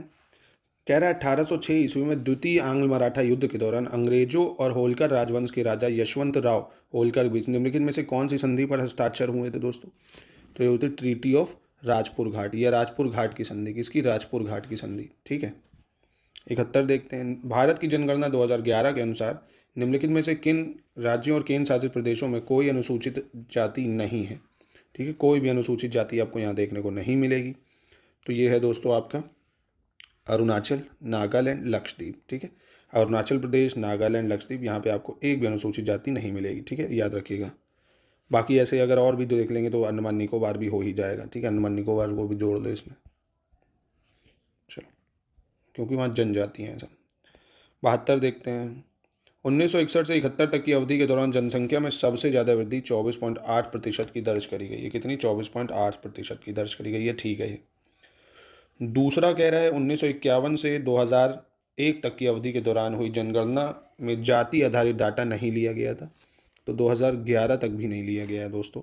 जाति आधारित जनगणना कर ही नहीं गई है भारत में, ठीक है, जाति आधारित जनगणना अभी तक नहीं करी हमने। ये तो अब पता नहीं 21 में कोई डिमांड इतनी चल रही हो ही जाए। 2021 की जनगणना देश की 16वीं और आज़ादी के बाद 8वीं जनगणना होगी दोस्तों, तो ये ठीक है, जो कि अभी तक हुई नहीं है, ठीक है, ठीक है। ये देश की 16वीं होगी, आज़ादी के बाद 8वीं होगी, ये नंबर आपको याद रखना इंपॉर्टेंट है। यानी आपका पहला और तीसरा सही है, दूसरा गलत है। 73 देखते हैं। 2011 की जनगणना पे बेस सवाल है ये। उत्तर प्रदेश के अनुसार जनगणना, उत्तर प्रदेश के अनुसार सर्वाधिक लिंगानुपात वाले 4 जिले कौन थे जहाँ पे सबसे ज़्यादा लिंगानुपात है, तो जौनपुर, आजमगढ़, देवरिया, प्रतापगढ़, ठीक है, जौनपुर, आजमगढ़, देवरिया, प्रतापगढ़, यहाँ पे सबसे ज़्यादा लिंगानुपात है। 2011 की जनगणना के अनुसार उत्तर प्रदेश के अनुसार सर्वाधिक दशकीय जनसंख्या वृद्धि दर वाले शीर्ष 2 जिले कौन से हैं जहां सबसे ज़्यादा 10 की जनसंख्या वृद्धि दर देखी गई? तो गौतम बुद्ध नगर और गाजियाबाद में, गौतम बुद्ध नगर और गाजियाबाद में देखी गई। 75 नवीनतम अद्यतित कृषि डाटा 2023 के अनुसार जौ के उच्चतम उत्पादन वाले शीर्ष 3 राज्यों का चयन करना है दोस्तों, जौ का शीर्ष जो उत्पादन करते हैं। तो एक तो हो गया आपका राजस्थान, फिर है आपका उत्तर प्रदेश और मध्य प्रदेश। ठीक है, राजस्थान, यूपी और एमपी, यानी 134 सही हो जाएगा। 76 देखते हैं। नवीनतम अद्यतित कृषि डाटा 2023 के अनुसार शीर्ष 3 तंबाकू उत्पादक राज्यों का सही क्रम चुनना है। ठीक है, शीर्ष 3 तंबाकू उत्पादक राज्यों का सही क्रम क्या होगा? तो गुजरात, आंध्र प्रदेश, उत्तर प्रदेश, गुजरात, आंध्र प्रदेश, उत्तर प्रदेश, ये हो जाएगा इसका शीर्ष क्रम। ठीक है, नवीनतम अद्यतित कृषि डाटा 2023 के संबंध में गलत विकल्प का चयन करना है। कौन सा विकल्प गलत होगा ये बताना है आपको। आंध्र प्रदेश भारत का सबसे बड़ा बॉक्साइट उत्पादक राज्य है दोस्तों। तो ये आपने अगर मेरा लेटेस्ट डाटा मैंने डाला है जो एग्ज़ाम में आना है वो आप देख सकते हो 2023 का, तो उसमें आप बता सकते थे कि सर उड़ीसा होगा यहाँ पे, उड़ीसा सबसे बड़ा बॉक्साइट उत्पादक राज्य, तो ये तो गलत है। झारखंड भारत का दूसरा सबसे बड़ा बॉक्साइट उत्पादक राज्य है, ठीक है, और गुजरात तीसरा सबसे बड़ा है। ठीक है, यानी उड़ीसा, झारखंड, गुजरात है, उड़ीसा, झारखंड, गुजरात। तो इसमें से क्या पूछ रहा था? गलत पूछ रहा था, तो पहला गलत हो गया। ठीक है, 78 देखते हैं। फिर खनिज डाटा पे बेस्ड सवाल है, सही बताना है कौन सा। भारत विश्व का 7वां सबसे बड़ा कॉपर अयस्क उत्पादक देश है। कितना है? 7वां कॉपर अयस्क उत्पादक देश है। ठीक है, और भारत विश्व का 4था सबसे बड़ा लौह अयस्क उत्पादक देश है। 4था सबसे बड़ा लौह अयस्क उत्पादक देश है, ये भी ठीक है, यानी पहला और दूसरा बिल्कुल सही हो जाएगा। ठीक है, 79 देखते हैं। 17वीं उत्तर प्रदेश वन सर्वेक्षण रिपोर्ट 2021 के संबंध में सही विकल्प का चयन करना है। कौन सा विकल्प सही होगा? ठीक है, उत्तर प्रदेश राज्य में वन आवरण 14,817.89 वर्ग किलोमीटर है। कितना है? 14,817.89 वर्ग किलोमीटर। डाटा ये याद रखना पड़ेगा, फॉरेस्ट डाटा पूछता है एग्जाम में आपके, तो ये ठीक है। दूसरा, उत्तर प्रदेश राज्य में वन आवरण 18.24 वर्ग किलोमीटर की वृद्धि दर्ज की गई है, तो ये गलत है। 12.24 वर्ग किलोमीटर की वृद्धि दर्ज की गई है, तो यानी इसमें सही सिर्फ एक होगा। 17वीं उत्तर प्रदेश वन सर्वेक्षण रिपोर्ट 2021 के अनुसार उत्तर प्रदेश राज्य के कुल वन क्षेत्र का कितना प्रतिशत जंगल की आग के प्रति संवेदनशील आंका गया है, जो सेंसिटिव है फॉरेस्ट फायर की वजह से? तो 32.92%। कितना? 32.92% आंका गया है। 81 देखते हैं। अंतरिम बजट 2024-25 के अनुसार पीएम किसान सम्मान योजना के अंतर्गत हर वर्ष सीमांत तथा छोटे किसानों सहित कितने करोड़ किसानों को प्रत्यक्ष वित्तीय सहायता प्रदान की जा रही है? तो इनको दोस्तों वित्तीय सहायता दी जा रही है 11.8 करोड़ किसानों को। डाटा आपको याद रखना पड़ेगा, 11.8 करोड़ किसान है। 82 देखते हैं। अंतरिम केंद्रीय बजट 2024-25 के संदर्भ में सवाल है। इलेक्ट्रॉनिक नेशनल एग्रीकल्चर मार्केट ने 1361 मंडियों को एकीकृत कर दिया है तथा 1.8 करोड़ किसानों को सेवाएं मिली है। यह अंतरिम बजट का सवाल है। Electronic national agricultural market has integrated 1361 mandis and 1.8 crore farmers are getting services. ठीक है, और under the PM Bima Fasal Yojana crop insurance has been provided to 4 crore farmer. ये भी सही हो जाएगा। ठीक है, तो यानी इसकी पहली और दूसरी स्टेटमेंट क्या सही है? तो बिल्कुल दोनों सही हो जाएंगी। अंतरिम बजट का सवाल है, पढ़ लीजिएगा। फिर से आपको अंतरिम केंद्रीय बजट पे सवाल मिल गया। पूरा डाटा आपको टेस्ट सीरीज से ही मिल जाएगा। अच्छे से अगर आप कर लेंगे तो काफ़ी हेल्प हो जाएगी। राष्ट्रीय शिक्षा नीति 2020 के तहत उभरते भारत के लिए पीएम स्कूल में गुणवत्तापूर्ण शिक्षा दी जा रही है एवं बच्चों का सर्वांगीकरण तथा सर्वांगीण विकास किया जा रहा है। एज पर national education policy 2020, quality education is imparted in PM school, जिसको पीएम श्री बोलते हैं, for emerging India and holistic all around development for children is being done. ठीक है, और स्किल इंडिया मिशन के अंतर्गत 1.4 करोड़ युवाओं को प्रशिक्षित किया गया है। कितना? 1.4 करोड़ युवाओं को, तो ये भी ठीक हो जाएगा। तीसरा कह रहा है सर्वाइकल कैंसर के निवारण के लिए 12 से 18 वर्ष की आयु की बालिकाओं को टीकाकरण को प्रोत्साहित किया जाना है। तो 12 से 18 नहीं है, 9 से 14 साल के बच्चे के लिए, 9 से 14 साल की बालिकाओं के लिए। ठीक है, यानी 1 और 2 सही हो जाएगा।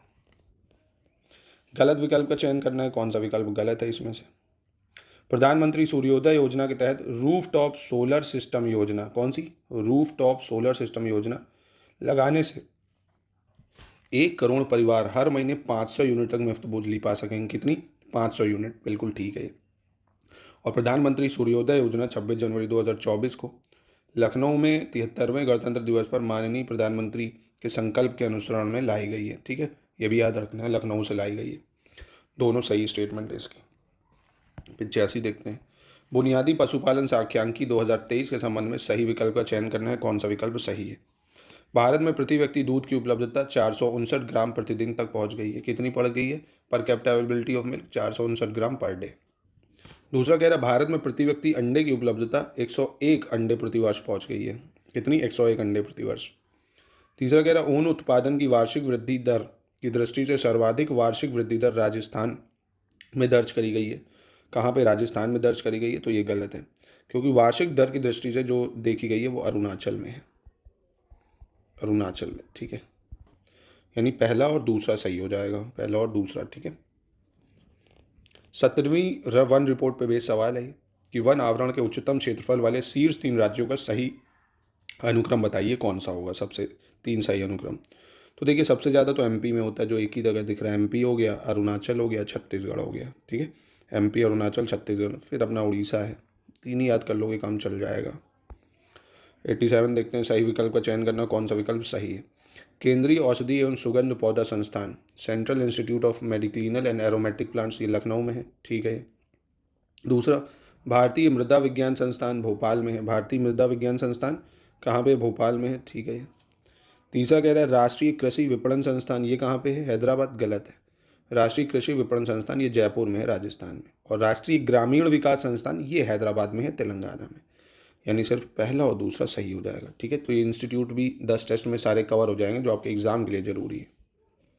अंतर्राष्ट्रीय संस्थाएं और उनका मुख्यालय पे बेस सवाल आ गया। देखिए, सारा पैटर्न जो है वो उसी बेस पे आपको ये टेस्ट मिलते हैं। ठीक है, तो आपकी हेल्प काफ़ी होती है इससे, अगर आप अच्छे से करते हैं इसको।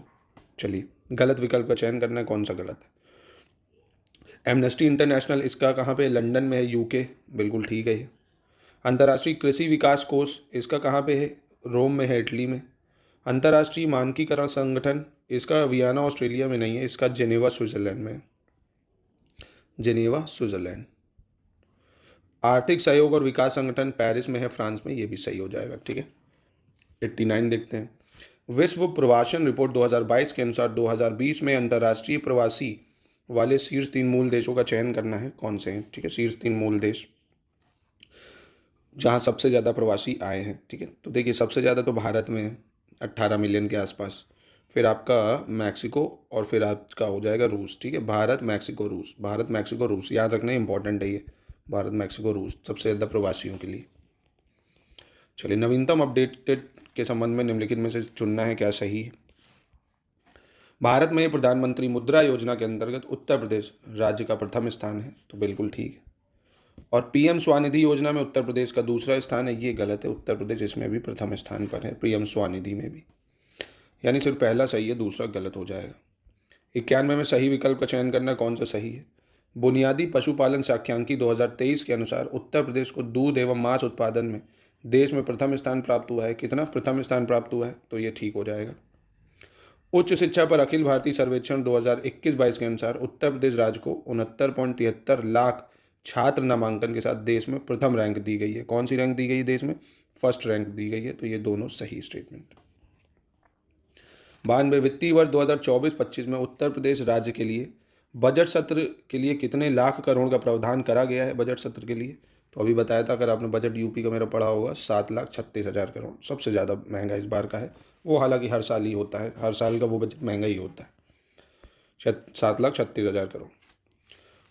अब ये यूपी बजट पे, ये भी बेस सवाल है। यूपी बजट पे कौन सा निम्नलिखित में से सही विकल्प है, ये बताना है आपको। उत्तर प्रदेश बजट 24-25 के अनुसार राजस्व जो अधिशेष है सकल राज्य घरेलू उत्पाद का 3.46% आका गया है। कितना? 3.46% आका गया है, तो ये दोस्तों गलत है। 2.97% है, 2.97% आका गया है। दूसरा कह रहा उत्तर प्रदेश बजट 2024-25 के अनुसार राजकोषीय घाटा सकल राज्य घरेलू उत्पाद का 2.9% है, तो ये 3.46 है। अदला बदली कर दो। ठीक है, इसको उधर कर दो, इसको उधर। जीएसडीपी का फिजिकल डेफिसिट कितना है? वो है आपका 3.46। और जीएसडीपी का आपका रेवेन्यू सरप्लस कितना है? 2.97। इंपॉर्टेंट डाटा है, एग्जाम में फंस सकता है, बहुत जरूरी है। वर्ष 2010 में जापान के किस शहर में आयोजित जैविक विविधता सम्मेलन में आईची लक्ष्य को अपनाया गया था दोस्तों। तो ये कब अपनाया गया था, कहाँ अपनाया गया था? जापान में। ये पूछ रहा है आपसे, नागोया में। कहाँ पे? जापान के नागोया में अपनाया गया था। ठीक है, बायोलॉजिकल डाइवर्सिटी HE टारगेट्स को। 95 पे आते हैं। प्रमुख ऑनलाइन ब्लॉगिंग प्लेटफॉर्म SOIC.in दूसरा ने द्वारा हाल ही में जारी रिपोर्ट के अनुसार सकल घरेलू उत्पाद हिस्सेदारी के मामले में उत्तर प्रदेश को देश में कौन सा स्थान दिया है? दूसरा दिया है। इस पर मैंने शॉर्ट्स भी बनाया था दोस्तों, आपने देखा होगा। पहले पे आपका कौन आ गया है? महाराष्ट्र तो था ही, तमिलनाडु तीसरे पहुंच चुका है। 96 देखते हैं। पश्चिम बंगाल सरकार ने हाल ही में पोइला वैसाख या बंगाल नव वर्ष का पहला दिन को राज्य दिवस के रूप में मनाने के लिए एक अधिसूचना जारी करी है। किसने? पश्चिम बंगाल सरकार ने। पोइला वैसाख, ठीक है। भारत का पहला पूर्णतया एकीकृत स्कूल ऑफ सस्टेनेबिलिटी हाल ही में कोटक महिंद्रा बैंक और भारतीय प्रौद्योगिकी संस्थान कानपुर के साथ साझेदारी में लॉन्च किया गया है। ये भी सही हो जाएगा, ठीक है। याद रखना, एकीकृत स्कूल ऑफ सस्टेनेबिलिटी किसके साथ? महिंद्रा बैंक और भारतीय प्रौद्योगिकी संस्थान। तीसरा कह रहा है आयुर्वेदी चिकित्सकों द्वारा नवाचारों को बढ़ावा देने के लिए केंद्रीय आयुष मंत्रालय द्वारा हाल ही में अग्नि पहल शुरू करी गई। किसने? केंद्रीय मंत्रालय आयुष ने। तो ये इसके तीनों सही हो जाएंगे स्टेटमेंट, तीनों बिल्कुल ठीक है। आगे बढ़ते हैं, 97 देखते हैं। 97 में कह रहा है निम्नलिखित में से सही विकल्प का चयन करना, कौन सा सही है? दुनिया के पहले 3D प्रिंटेड मंदिर का हाल ही में तमिलनाडु के सिद्धिपेट में अनावरण किया गया है दोस्तों। तो ये तमिलनाडु में नहीं है, तेलंगाना में है, ठीक है। तेलंगाना में है ये, तेलंगाना के सिद्धिपेट में करा गया पहला 3D प्रिंटेड मंदिर का अनावरण। दुनिया के पहले पोर्टेबल अस्पताल का हाल ही में हरियाणा के गुरुग्राम में अनावरण किया गया है। कहाँ? हरियाणा के गुरुग्राम में, ठीक है। महिला स्वयं सहायता समूह को ड्रोन उपलब्ध कराने से संबंधित एक योजना को हाल ही में प्रधानमंत्री श्री नरेंद्र मोदी की अध्यक्षता में केंद्रीय मंत्रिमंडल द्वारा मंजूरी दे दी गई है। ये भी ठीक है। और जम्मू कश्मीर हाल ही में PM विश्वकर्मा योजना लागू करने वाला पहला केंद्र शासित प्रदेश बन गया है। कौन? जम्मू कश्मीर। यानी 2, 3, 4 बिल्कुल सही हो जाएगा, ठीक है। 98 देखते हैं। निम्नलिखित कथनों पर विचार करना है, कौन सा कथन सही है? ओपन AI के CEO सैम ऑल्टमैन को हाल ही में टेक उद्योग में उनके योगदान के लिए टाइम मैगजीन द्वारा CEO ऑफ द ईयर चुना गया। क्या चुना गया? CEO ऑफ द ईयर, ठीक है। हाल ही में संयुक्त राष्ट्र द्वारा अर्ली वार्निंग्स फॉर ऑल पहल की प्रारंभ की गई है। किसके द्वारा? संयुक्त राष्ट्र द्वारा अर्ली वार्निंग्स फॉर ऑल। तो ये स्टेटमेंट भी आपकी कैसी हो जाएगी? ठीक हो जाएगी। तीसरा कह रहा है कि हाल ही में जापान ने चीनी राष्ट्रपति शी जिनपिंग द्वारा लॉन्च किए गए BRI से बाहर होने की घोषणा ली है। तो ये तो पता होगा आपको, मेलोनी जी ने लिए, इटली ने। तो ये तो गलत हो गया। और हाल ही में राष्ट्रीय स्वच्छ गंगा मिशन ने दुबई संयुक्त अरब अमीरात में COP28 में global river cities alliance launch किया है। तो ये ठीक है, 1 to 4 सही हो जाएगा। हाल ही में जारी स्वास्थ्य सर्वेक्षण 2023 के आंकड़ों के अनुसार सही विकल्प का चयन करना है, कौन सा विकल्प सही होगा ये बताना है, ठीक है। तो पहली रैंक इंदौर को मिली है क्या? तो ये ठीक है, पहली रैंक इंदौर को मिली है। दूसरी रैंक किसको मिली है? दूसरी रैंक कह रहा है सूरत को मिली है। तो ये दोस्तों गलत हो जाएगा, क्योंकि इंदौर के साथ साथ गुजरात के सूरत को भी पहली ही रैंक मिली है। मतलब ये दोनों कॉपरेट, मतलब क्या बोलते हैं उसको, ज्वाइंट में रहे हैं 1 नंबर में। नवी मुंबई को तीसरी रैंक मिली है, ये ठीक है। नवी मुंबई को कौन सी रैंक मिली है? तीसरी रैंक मिली है। यानी पहला और तीसरा सही था सिर्फ इसमें। 100 क्वेश्चन हो गए भैया, 100 देखिए। हाल ही में आज़ादी के अमृत महोत्सव के दौरान प्रतिवर्ष 3 नए दिवस मनाए जाने की घोषणा की गई है। इन दिवसों से संबंधित सही विकल्प का चयन करना है। 15 नवंबर को जनजातीय गौरव दिवस, ट्राइबल प्राइड डे मनाना है, ठीक है। 26 दिसंबर को वीर बाल दिवस मनाना है। 26 दिसंबर को वीर बाल दिवस मनाना है। तो ये भी दोस्तों कैसा है? बिल्कुल सही है। 14 जनवरी को विभाजन विभीषिका स्मृति दिवस मनाना है। तो ये नहीं, ये 14 अगस्त को मनाना है, जिस दिन पाकिस्तान अपना इंडिपेंडेंस डे मनाएगा उस दिन हम विभाजन विभीषिका स्मृति दिवस मनाएंगे। पार्टीशन हॉरर रिमेम्बरेंस डे मनाएंगे। कब मनाएंगे? 14 अगस्त को, 14 जनवरी नहीं। यानी पहला दूसरा बिल्कुल सही हो जाएगा, ठीक है। पहला और दूसरा सही है। 101 देखते हैं। सही विकल्प का चयन करना है, कौन सा विकल्प सही है, ठीक है। करंट अफेयर्स का सवाल है। हाल ही में देश में दवाओं के मानक तय करने के लिए भारतीय भेषज संहिता का गठन किया गया है। किसका गठन किया गया है? इंडियन फार्माकोपिया कमीशन, ठीक है। तो ये ठीक हो जाएगा। दूसरा कह रहा है कि फार्माकोपियल वार्ता समूह की वार्षिक बैठक का आयोजन चेन्नई में किया गया है। तो ये दोस्तों गलत है, ये हैदराबाद में करा गया है। हैदराबाद में करा गया। तीसरा कह रहा है इस बैठक के दौरान भारतीय भेषज संहिता को फार्माकोपियल वार्ता समूह के स्थायी सदस्य के रूप में शामिल किया गया है, ये सही है। चौथा कह रहा है फार्माकोपियल वार्ता समूह के सदस्यों में भारतीय फार्माकोपियों के अलावा यूरोपीय फार्माकोपिया, जापानी फार्माकोपिया और अमेरिकी फार्माकोपिया भी शामिल होंगे। तो याद रखिएगा ये सब होंगे इसमें। और ये अमेरिका, यूरोप और जापान के बाहर आयोजित फार्माकोपियल वार्ता समूह की पहली बैठक थी, ये भी सही है। यानी सिर्फ इसमें दूसरा गलत था, बाकी सब सही है, यानी ए हो जाएगा। 102 भी करंट अफेयर्स पे बेस्ड सवाल है। सही विकल्प बताना कौन सा है। एशिया के सबसे बड़े आदिवासी मेले सम्मका सरक्का जथारा, क्या नाम है? सम्मका सरक्का जथारा तेलंगाना सरकार द्वारा राज्य उत्सव घोषित कर दिया गया है। तो ये आपके एग्जाम के लिए बहुत ज़रूरी है। क्या नाम है? सम्मका सरक्का जथारा राज्य उत्सव डिक्लेयर करा तेलंगाना ने, ठीक है। प्रधानमंत्री मोदी की अध्यक्षता में केंद्रीय मंत्रिमंडल ने हाल ही में केंद्रीय विश्वविद्यालय संशोधन विधेयक 2023 को संसद में पेश करने को मंजूरी दे दी है, ये भी बिल्कुल ठीक है। तीसरा कह रहा है केंद्रीय विश्वविद्यालय 2023 का उद्देश्य सम्मका सरक्का केंद्रीय जनजाति विश्वविद्यालय की स्थापना करना है, ये भी ठीक है। तेलंगाना के मुलुगु जिले में सम्मका सरक्का केंद्रीय जनजाति विश्वविद्यालय स्थापित करने की घोषणा करी गई है, तो ये भी सही है। तो ये सम्मका सरक्का और जथारा, इसको एकदम दिमाग में फिक्स कर लो भैया। चलो 103 पे आ जाओ। उत्तर पूर्वी पशु मिथुन को हाल ही में भारतीय खाद्य संरक्षण और मानक प्राधिकरण द्वारा आधिकारिक तौर पर खाद्य पशु के रूप में मान्यता दे दी गई है, ये इंपॉर्टेंट न्यूज़ है आपके लिए। दूसरा कह रहा है भारत के संसद ने हाल ही में जम्मू कश्मीर पुनर्गठन संशोधन विधेयक 2023 और जम्मू कश्मीर आरक्षण संशोधन विधेयक 2023 पारित कर दिया है, ये भी सही है। राष्ट्रीय शैक्षिक अनुसंधान और प्रशिक्षण परिषद को हाल ही में केंद्रीय शिक्षा मंत्रालय द्वारा डीम्ड विश्वविद्यालय का दर्जा दिया गया है, ये भी बिल्कुल सही हो जाएगा। यानी इसकी तीनों स्टेटमेंट बिल्कुल सही है। 104 देख लेते हैं क्या कह रहा है। 104 गुजरात के खेड़ा गांव को हाल ही में भारत का पहला 24 घंटे सौर ऊर्जा संचालित गांव घोषित करा गया है। किसको? खेड़ा गांव को, तो ये गलत है। गुजरात के मोढेरा गांव को करा गया है, खेड़ा को नहीं, गुजरात के मोढेरा गांव को करा गया है, ठीक है, तो ये गलत है। दूसरा, राष्ट्रीय शैक्षिक अनुसंधान और प्रशिक्षण परिषद को हाल ही में केंद्रीय शिक्षा मंत्रालय द्वारा डीम्ड विश्वविद्यालय का दर्जा दिया गया, ठीक है। और अंतर्राष्ट्रीय प्रदर्शनी और सम्मेलन केंद्र परिषद भारत मंडपम का उद्घाटन नरेंद्र मोदी ने दिल्ली में करा है, ये ठीक है। और राष्ट्रीय स्वास्थ्य प्राधिकरण द्वारा 100 माइक्रोसाइट्स परियोजना के तहत पहला Ayushman Bharat digital mission microsite आयोजित मिजोरम में लॉन्च किया गया, ये ठीक है। यानी 2, 3, 4 बिल्कुल सही है, पहला गलत हो जाएगा भाई।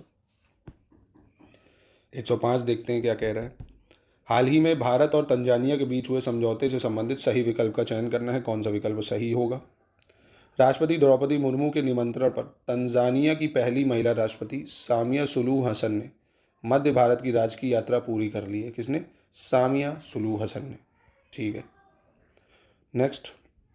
नेक्स्ट कह रहा है हाल ही में तंजानिया की राष्ट्रपति को, नाम याद रखो, सामिया सुलूहु हसन को जवाहरलाल नेहरू विश्वविद्यालय नई दिल्ली द्वारा डॉक्टरेट की मानद उपाधि से सम्मानित करा गया है, ये भी सही हो जाएगा, ठीक है, ये भी सही है। तीसरी स्टेटमेंट, तंजानिया के राष्ट्रपति की भारत यात्रा के दौरान दोनों देशों के बीच 5 समझौते हुए हैं, कह रहा है, तो ये गलत है। यहाँ पे 5 समझौता ज्ञापन नहीं, 6 समझौता ज्ञापन हुआ है, ठीक है। अपनी भारत यात्रा के दौरान तंजानिया ने इंटरनेशनल बिग कैट्स अलायंस और ग्लोबल बायोफ्यूल अलायंस में शामिल होने की घोषणा की है, ये भी सही है, ठीक है। यानी आपका समझ गया होगा इसमें गलत क्या हुआ, सिर्फ आपका तीसरा स्टेटमेंट यानी 101.5 का ए हो गया। 106 भी करंट अफेयर्स पे बेस्ड सवाल है, देखते हैं इसको।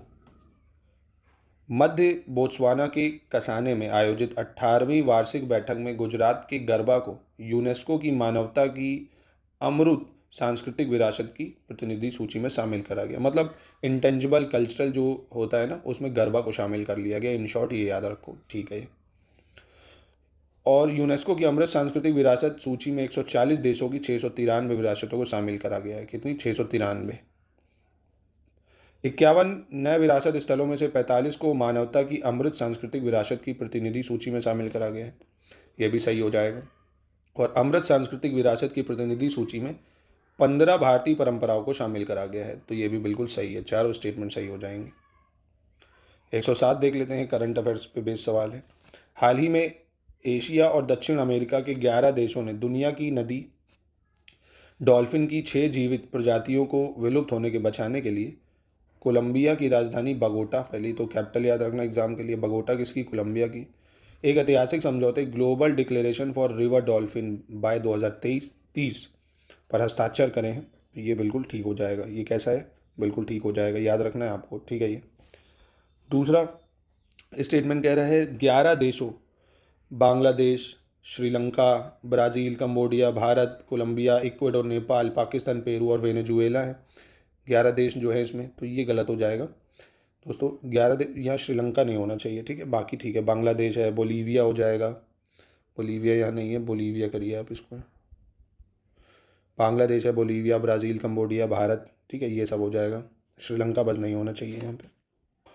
तीसरा कह रहा है नदी डॉल्फिन के लिए वैश्विक घोषणा का मुख्य उद्देश्य सभी नदी डॉल्फिन की संख्या में गिरावट को रोकना और उनकी आबादी में वृद्धि करना है। ये ठीक है।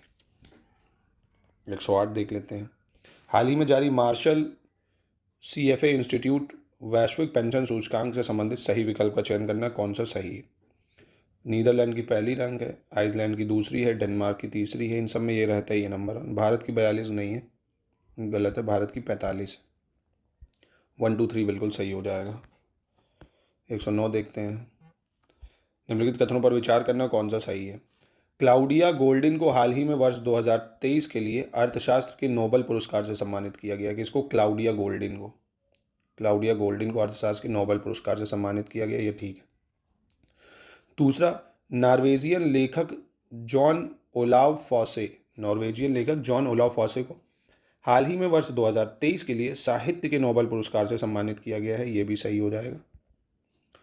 तीसरा कह रहा है इजराइल की नरगिस मोहम्मदी को हाल ही में नोबेल शांति पुरस्कार दिया गया, तो इजराइल की नहीं है, ईरान की है। नरगिस मोहम्मदी कहाँ की, ईरान की, ठीक है, यानी पहला दूसरा सही हो जाएगा। 110 पे आते हैं। हाल ही में न्यूयॉर्क में संयुक्त राष्ट्र महासभा के 78वें सत्र के दौरान I2U2 समूह के देशों द्वारा संयुक्त अंतरिक्ष उद्यम का अनावरण किया गया। किसका, संयुक्त उद्यम अंतरिक्ष का अनावरण किया गया है, तो ये ठीक है। दूसरा, I2U2 समूह में भारत, ईरान, संयुक्त राज्य अमेरिका और संयुक्त अरब अमीरात हैं दोस्तों। तो देखिए इंडिया है, ये ठीक है, ईरान नहीं है, यहाँ इजराइल है, ठीक है, इजराइल है, बाकी US और UAE है, ये ठीक है, यानी ये हो जाएगा C। क्यों, क्योंकि ये गलत है कथन 2। 111 पे आते हैं। कह रहा है कथन सही कौन से हैं ये बताने हैं। G77 शिखर सम्मेलन हाल ही में क्यूबा के राष्ट्रपति मिगुएल डियाज कैनेल की अध्यक्षता में क्यूबा के हवाना में आयोजित हुआ है, ये आपको याद रखना है। G77 समिट कहाँ हुआ है, क्यूबा के हवाना में, ठीक है, G77। दूसरा है G77 शिखर सम्मेलन का विषय वर्तमान विकास चुनौतियां, विज्ञान प्रौद्योगिकी और नवाचार की भूमिका है, ये भी सही है। और G77 का आगामी शिखर सम्मेलन 2024 में युगांडा में आयोजित करने की घोषणा की गई है। कहाँ है, युगांडा में। तीनों ही सही हो जाएंगे। अभी कहाँ है, क्यूबा में हुआ है, हवाना में, अगला कहाँ होना है, युगांडा में। इनकी राजधानियाँ बहुत ज़्यादा इंपॉर्टेंट है, जरूरी है। 112 देखते हैं। हाल ही में क्रिस्टोफर मार्क लक्सन ने न्यूजीलैंड के नए प्रधानमंत्री के रूप में पदभार ग्रहण किया है, सही है ये।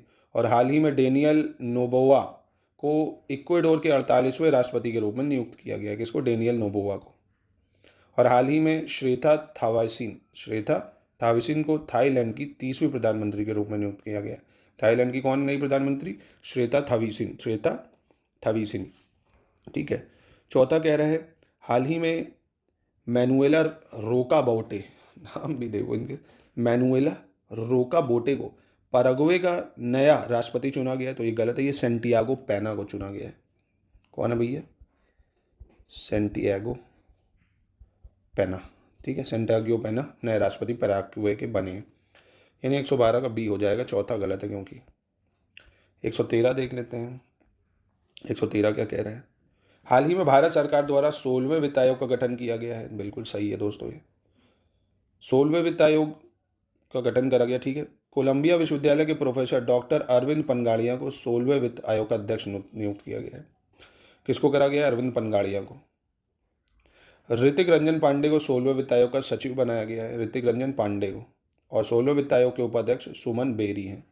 16वें उपाध्यक्ष कौन है, सुमन बेरी है, ये सब सही है, ठीक है, पहली चीज़। और नाम इनके याद रखना है, अध्यक्ष कौन है, अरविंद पनगाड़िया, उपाध्यक्ष सुमन बेरी, सचिव रंजन पांडे, ठीक है।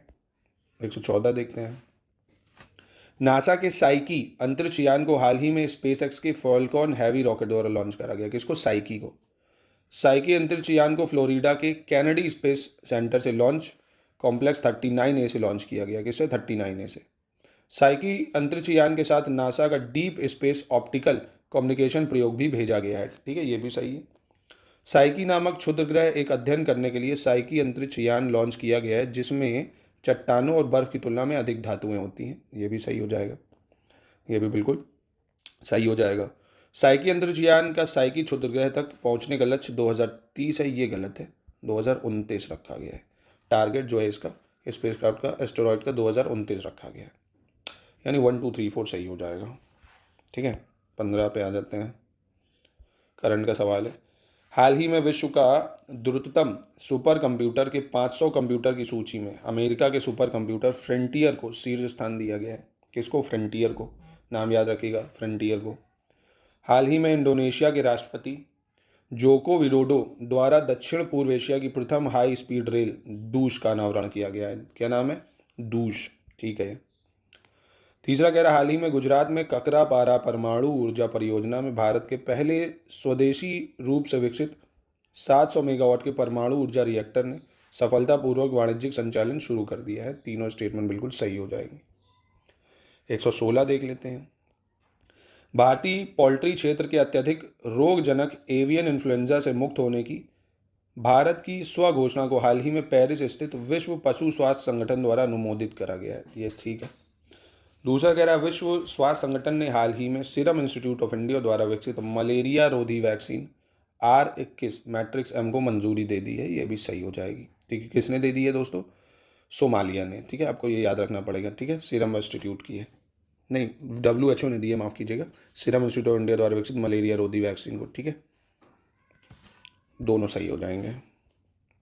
117 देखते हैं। ये भी करंट का सवाल है।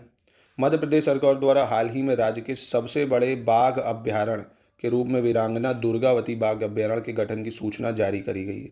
तो आपसे पूछेगा वीरांगना दुर्गावती बाघ अभ्यारण्य कहाँ है, तो आप आराम से बता सकते हो, MP में है। दूसरी चीज़, ये बाघ अभ्यारण्य मध्य प्रदेश के सागर, दमोह और नरसिंह जिले में फैला हुआ है। ठीक है, सागर, दमोह और नरसिंहपुर जिला। ठीक है। तीसरी चीज़, ठीक है, समझ गया। तीसरी चीज़, वीरांगना दुर्गावती बाघ अभ्यारण्य देश का 55वां बाघ अभ्यारण्य और मध्य प्रदेश का 8वां है, तो ये यहाँ गलत हो जाएगा। देश का 54वां है, MP का 7वां बाघ रिजर्व है। ठीक है, यानी सिर्फ पहला दूसरा सही होगा। 118 देखते हैं। हाल ही में भारतीय वायुसेना ने अस्त्र शक्ति, कौन सा अस्त्र शक्ति 2023 युद्ध अभ्यास के दौरान सूर्यलंका एयरफोर्स स्टेशन आंध्र प्रदेश से समर वायु रक्षा मिसाइल प्रणाली का सफल परीक्षण किया है। ठीक हो जाएगा। हाल ही में रक्षा मंत्री राजनाथ सिंह द्वारा लद्दाख के न्योमा में दुनिया का सबसे ऊंचा लड़ाकू हवाई अड्डा का शिलान्यास किया गया है। ये भी ठीक हो जाएगा। तीसरा कह रहा है, हाल ही में भारत ने प्रथम कृत्रिम बुद्धिमत्ता सक्षम एंटी ड्रोन प्रणाली इंद्रजाल का अनावरण किया है। किसका? इंद्रजाल का। तो ये भी ठीक हो जाएगा। तीनों स्टेटमेंट इसकी सही है। ठीक है, तीनों स्टेटमेंट सही हो जाएंगे। 119 देखते हैं। कह रहा है, नोवाक जोकोविच हाल ही में फ्रेंच ओपन जीतने वाले सबसे उम्रदराज खिलाड़ी बने। कौन? नोवाक जोकोविच। ठीक है। कार्लेस अल्कराज ने हाल ही में अपने करियर का पहला विंबलडन खिताब जीता है। किसने? Carlos Alcaraz. ठीक है। भारत के पंकज आडवाणी ने हाल ही में मलेशिया के कुआलालंपुर में आयोजित IBSF बिलियर्ड चैंपियनशिप जीती। किसने? पंकज आडवाणी ने। स्पोर्ट्स के लिए ये इंपॉर्टेंट है, चारों स्टेटमेंट। और भारतीय क्रिकेट कंट्रोल बोर्ड के मानद सचिव जय शाह ने हाल ही में स्पोर्ट्स बिजनेस अवार्ड 2023 में sports business leader of the year पुरस्कार जीता। भैया किसने? जय शाह ने। ठीक है, चारों स्टेटमेंट बिल्कुल सही हो जाएंगे, याद रखिएगा। 120 पे आ जाते हैं। 120 क्या कह रहा है? पर्यावरण, वन और जलवायु परिवर्तन मंत्रालय ने हाल ही में विभिन्न हितधारकों के पर्यावरणीय कार्यों को प्रोत्साहित करने के लिए ग्रीन क्रेडिट नियम 2023 की अधिसूचना जारी करी है दोस्तों, मतलब अधिसूचित किया है। तो ये ठीक हो जाएगा। किसने करा? Ministry of environment, forest and climate change ने। ठीक है, क्या करा है? ग्रीन क्रेडिट रूल्स 2023, इंपॉर्टेंट है, याद रखिएगा। दूसरी स्टेटमेंट क्या कह रहे हैं? कह रहा है, NTPC विद्युत व्यापार निगम लिमिटेड ने हाल ही में IIT मद्रास में अपना पहला रूफटॉप सोलर फोटोवोल्टिक प्रोजेक्ट स्थापित करा है दोस्तों। तो ये IIT जोधपुर में करा है ये, ठीक है, IIT मद्रास में नहीं, IIT जोधपुर में,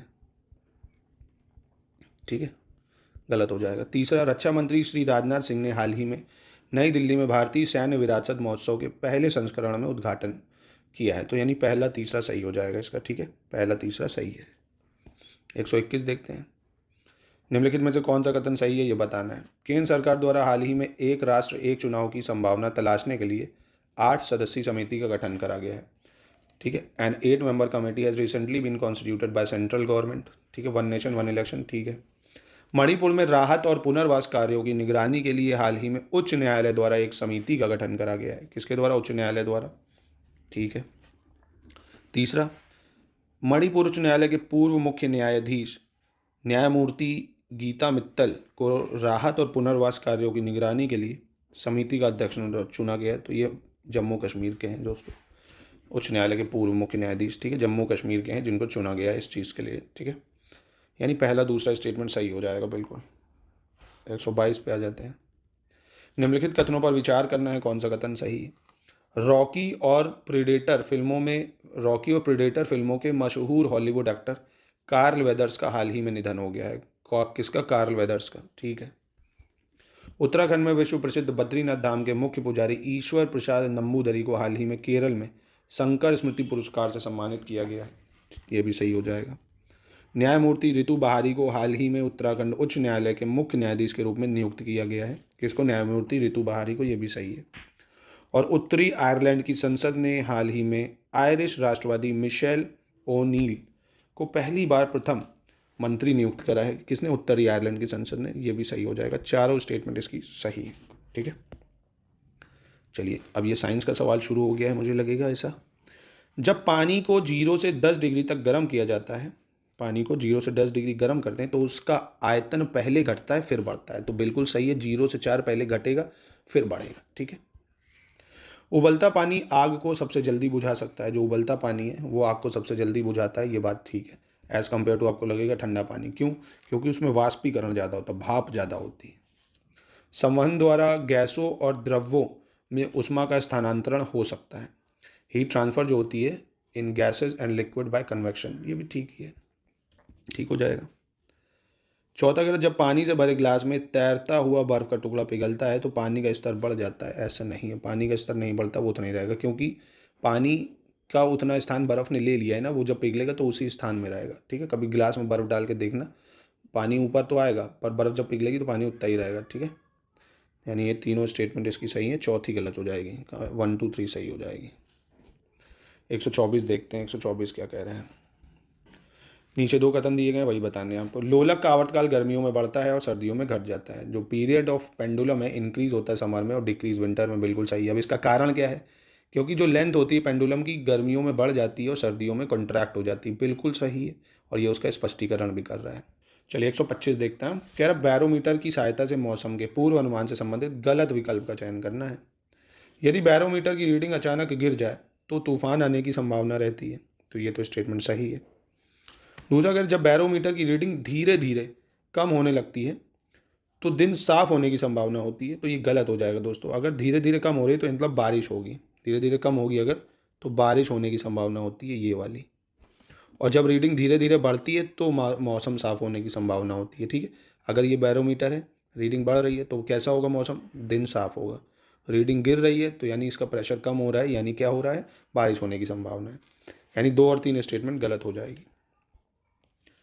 जब चलती गाड़ी में अचानक ब्रेक लगाया जाता है तो गाड़ी में बैठे व्यक्ति आगे की ओर झुक जाता है, और जब कोई स्थिर गाड़ी अचानक चलने लगती है तो वो पीछे की ओर मुड़ जाता है। तो ऐसा किस लिए होता है, तो ये बचपन में पढ़ा होगा, लॉ ऑफ इनर्शिया, जड़त्व का नियम। जैसे आप हो, ठान ही लिया मैं पढ़ूंगा ही नहीं, चाहे कुछ भी हो जाए, मैं नहीं पढ़ने वाला, मैं ना पढ़ूंगा भैया, ठीक है, तो वो होता है जड़त्व। एकदम सोच लिया है मैंने, कुछ नहीं करूँगा जब चाहे कितना फोर्स लग जाए।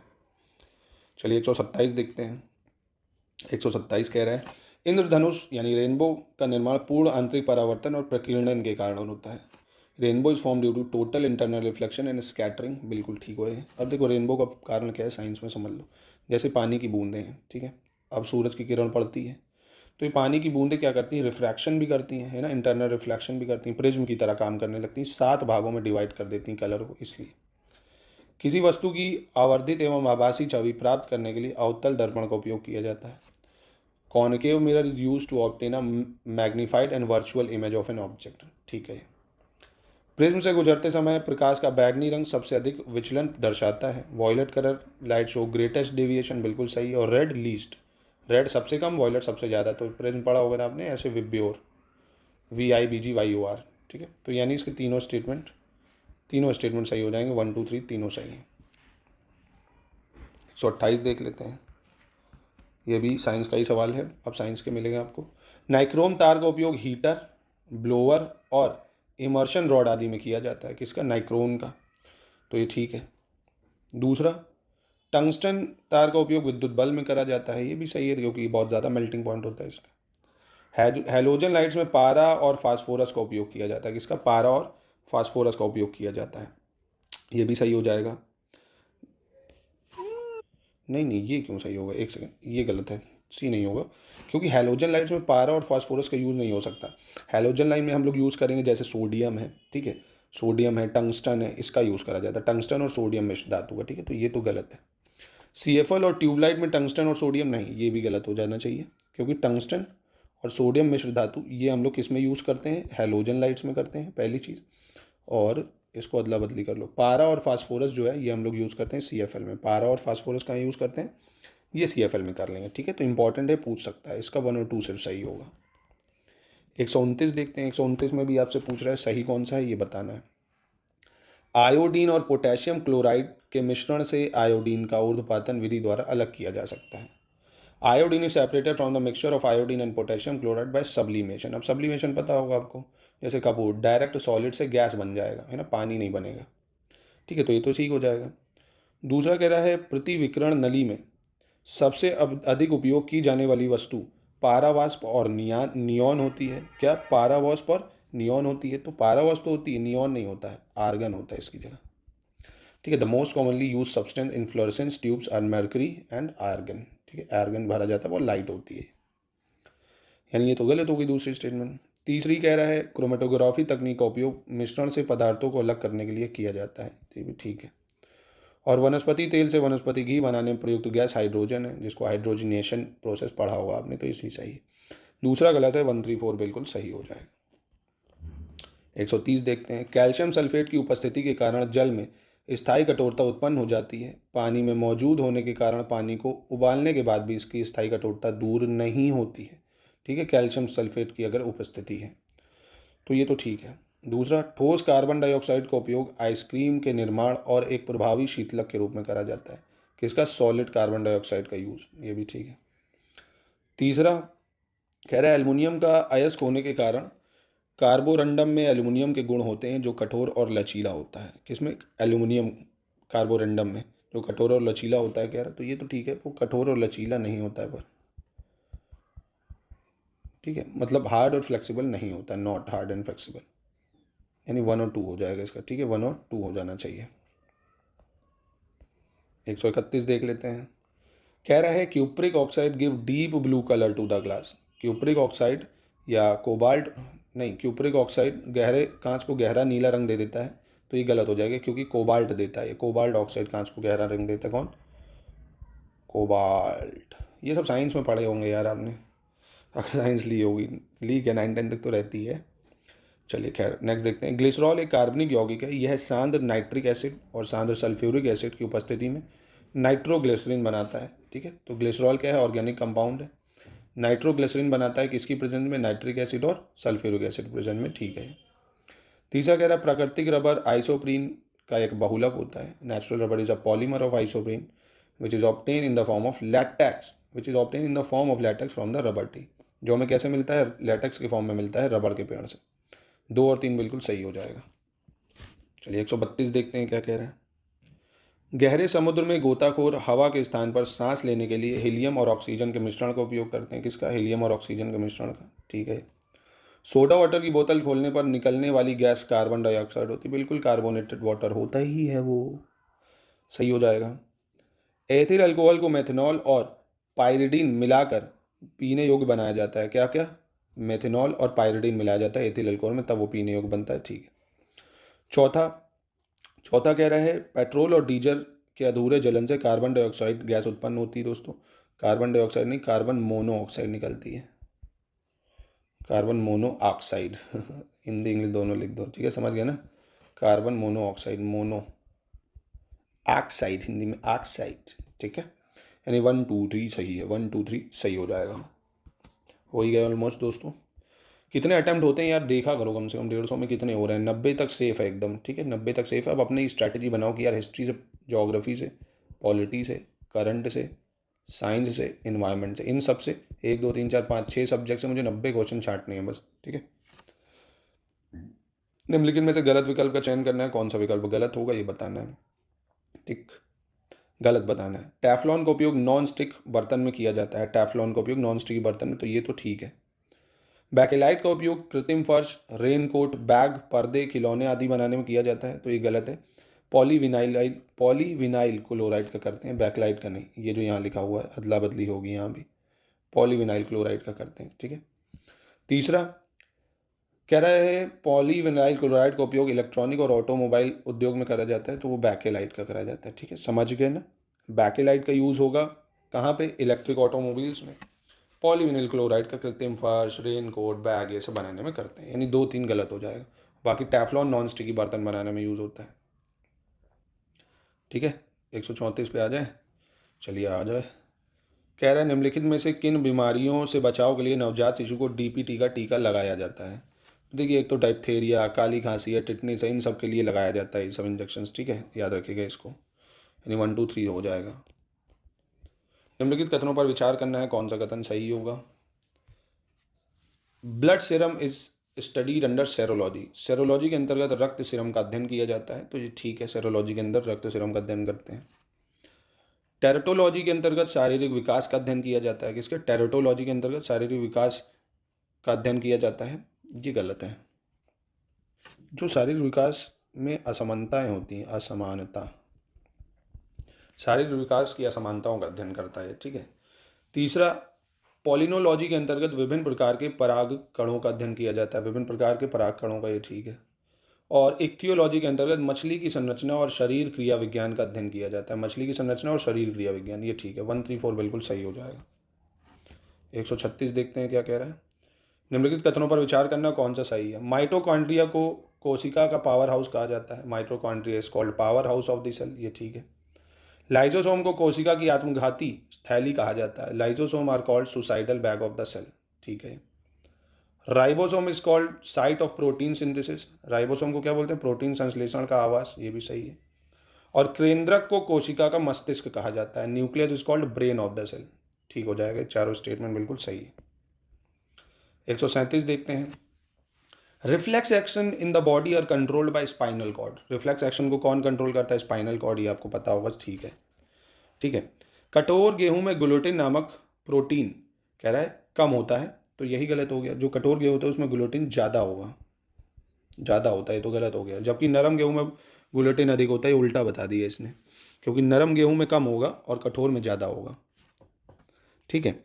लाइकन का निर्माण शैवाल तथा कवक के संयोग से होता है, जिसे म्यूचुअलिज्म कहते हैं, म्यूचुअलिज्म कहते हैं, माफ कीजिएगा, हिंदी इंग्लिश में बड़ा फर्क हो जाता है। देखिए mutualism, lichen is formed by the combination of algae and fungus. देखिए लाइकन जो एक पौधे से हम क्या लिटमस पेपर भी प्राप्त करते हैं, वो एल्गी और फंगस को मिला के बनता है, जिसको म्यूचुअलिज्म बोलते हैं। म्यूचुअलिज्म मतलब जैसे मैं आपको पढ़ा रहा हूँ तो मुझे आपसे कुछ बेनिफिट होगा तो मैं पढ़ाऊँगा, है ना, म्यूचुअलिज्म, है ना भाई, सबका घर पेट है, पैसे मिलेंगे, सैलरी मिलेगी, तो ऐसे ही म्यूचुअलिज्म जब दोनों को लाभ होता है ना, जैसे बॉयफ्रेंड गर्लफ्रेंड, तो उसको प्रोटेक्शन मिलेगी, हस्बैंड वाइफ, वाइफ को प्रोटेक्शन मिलेगी, हस्बैंड को क्या ही मिलेगा।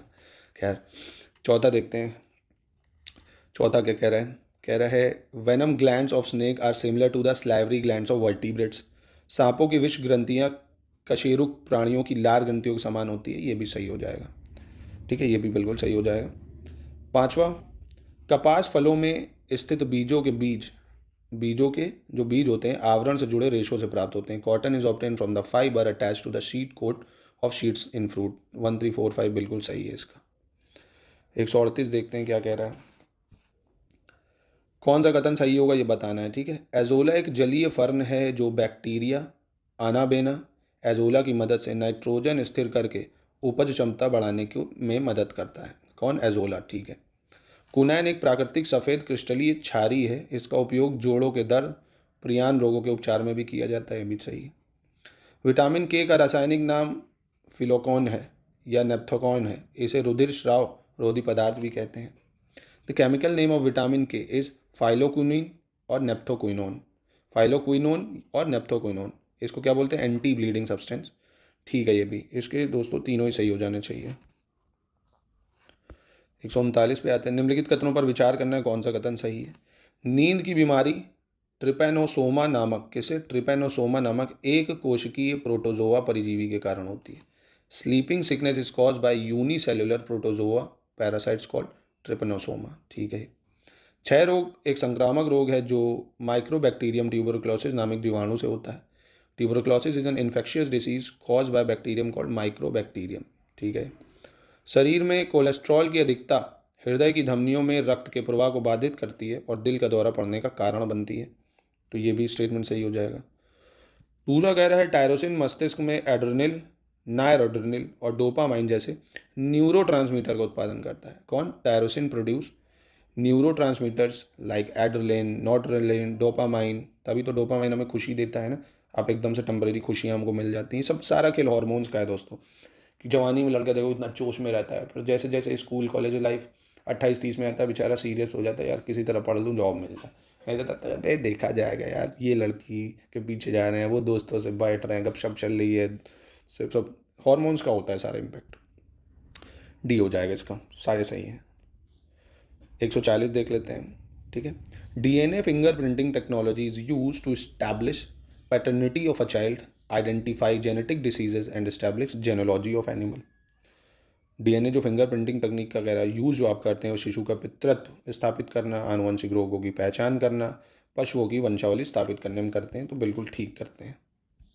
दूसरा, amniocentesis is a test done during pregnancy. कौन सा टेस्ट है? Amniocentesis to detect any genetic और chromosomal diseases in the baby such as Down syndrome, Edward syndrome और पैटुआ सिंड्रोम, तो ये भी तो सही हो जाएगा, बीमारियों को परीक्षण के लिए करते हैं इसका। तीसरा कह रहा है आर्कियोपैट्रिक्स। कौन सा? Archaeopteryx is the oldest bird of Mesozoic era while dinosaur are the reptile of Jurassic era. मतलब कह रहा है आर्कियोपैट्रिक जो है मेसोजोइक युग का सर्व पुरातन पक्षी है, जबकि डायनासोर जुरासिक युग का सरीसर्प है। तो दोस्तों ये उल्टा कर दिया है इसने, ठीक है। मतलब डायनासोर जो है वो मीजोजोइक का है। डायनासोर कहाँ का है? मीजोजोइक युग का है। डायनासोर कहाँ का है? मीजोजोइक युग का है। और आर्कियोपैट्रिक्स जो है ये जुरासिक युग का है। आर्कियोपैट्रिक्स जुरासिक युग का है, ठीक है। चौथा कह रहा है ह्यूगो डी व्रीजा ने विकास के उत्परिवर्तन सिद्धांत का प्रतिपादन करा है। किसने? Hugo de Vries propounded mutation theory of evolution, यानी 1, 2, 4 बिल्कुल सही है इसका। चलिए 141 देखते हैं। कह रहा है हाल ही में उत्तर प्रदेश के 4 और उत्पादों को भौगोलिक संकेतक प्रदान किया गया है। इससे संबंधित सही विकल्प का चयन करना है, कौन सा विकल्प सही है? बागपत होम फर्निशिंग, किसको? बागपत होम फर्निशिंग, ठीक है। दूसरा अमरोहा ढोलक, अमरोहा ढोलक। तीसरा जो है दोस्तों वो काल्पी का हस्त निर्मित कागज है, उरई का नहीं, काल्पी का। चौथा बाराबंकी हैंडलूम, ठीक है। यानी इसमें 1, 3, 4 सही, 1, 2, 4 सही हो जाएगा। तीसरे में काल्पी होता तो सही हो जाता। 142 देखते हैं। मुख्य सचिव दुर्गा शंकर मिश्रा की अध्यक्षता में गठित एक उच्च स्तरीय समिति ने हाल ही में उत्तर प्रदेश में जिन 4 नए निजी विश्वविद्यालयों की स्थापना को मंजूरी दी है वो कौन से हैं ये बताना आपको।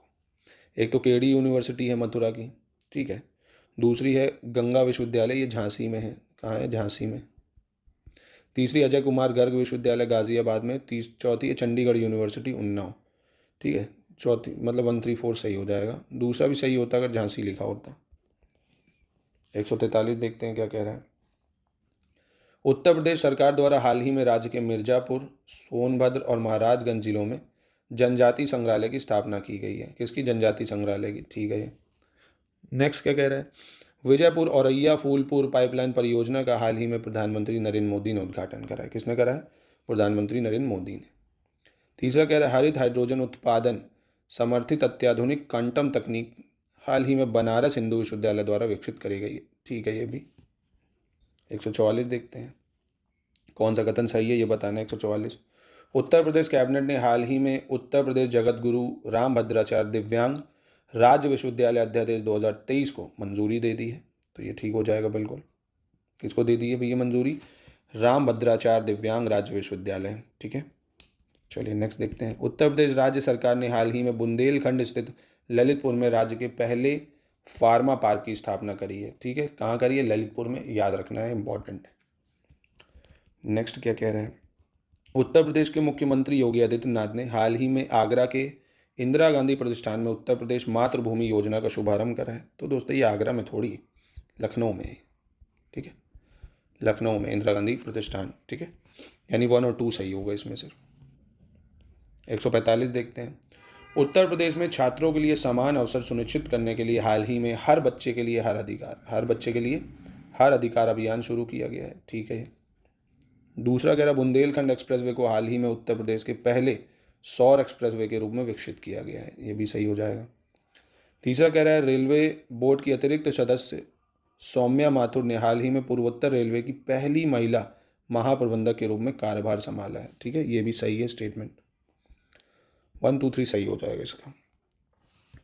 146 निम्नलिखित में से सही विकल्प का चयन करना, कौन सा सही है दोस्तों? ठीक है, भोजपुरी पूर्वी उत्तर प्रदेश, पश्चिमी बिहार और उत्तरी झारखंड में बोली जाने वाली एक लोक भाषा है। तो ठीक है दोस्तों, आपको पता होगा उत्तरी मतलब ईस्टर्न यूपी में ही तो बोलेंगे, जो बिहार से लगा हुआ इलाका, और बाकी वेस्टर्न बिहार, नॉर्थ झारखंड। ठीक है, क्योंकि बिहार का ही टच था वहाँ पहले।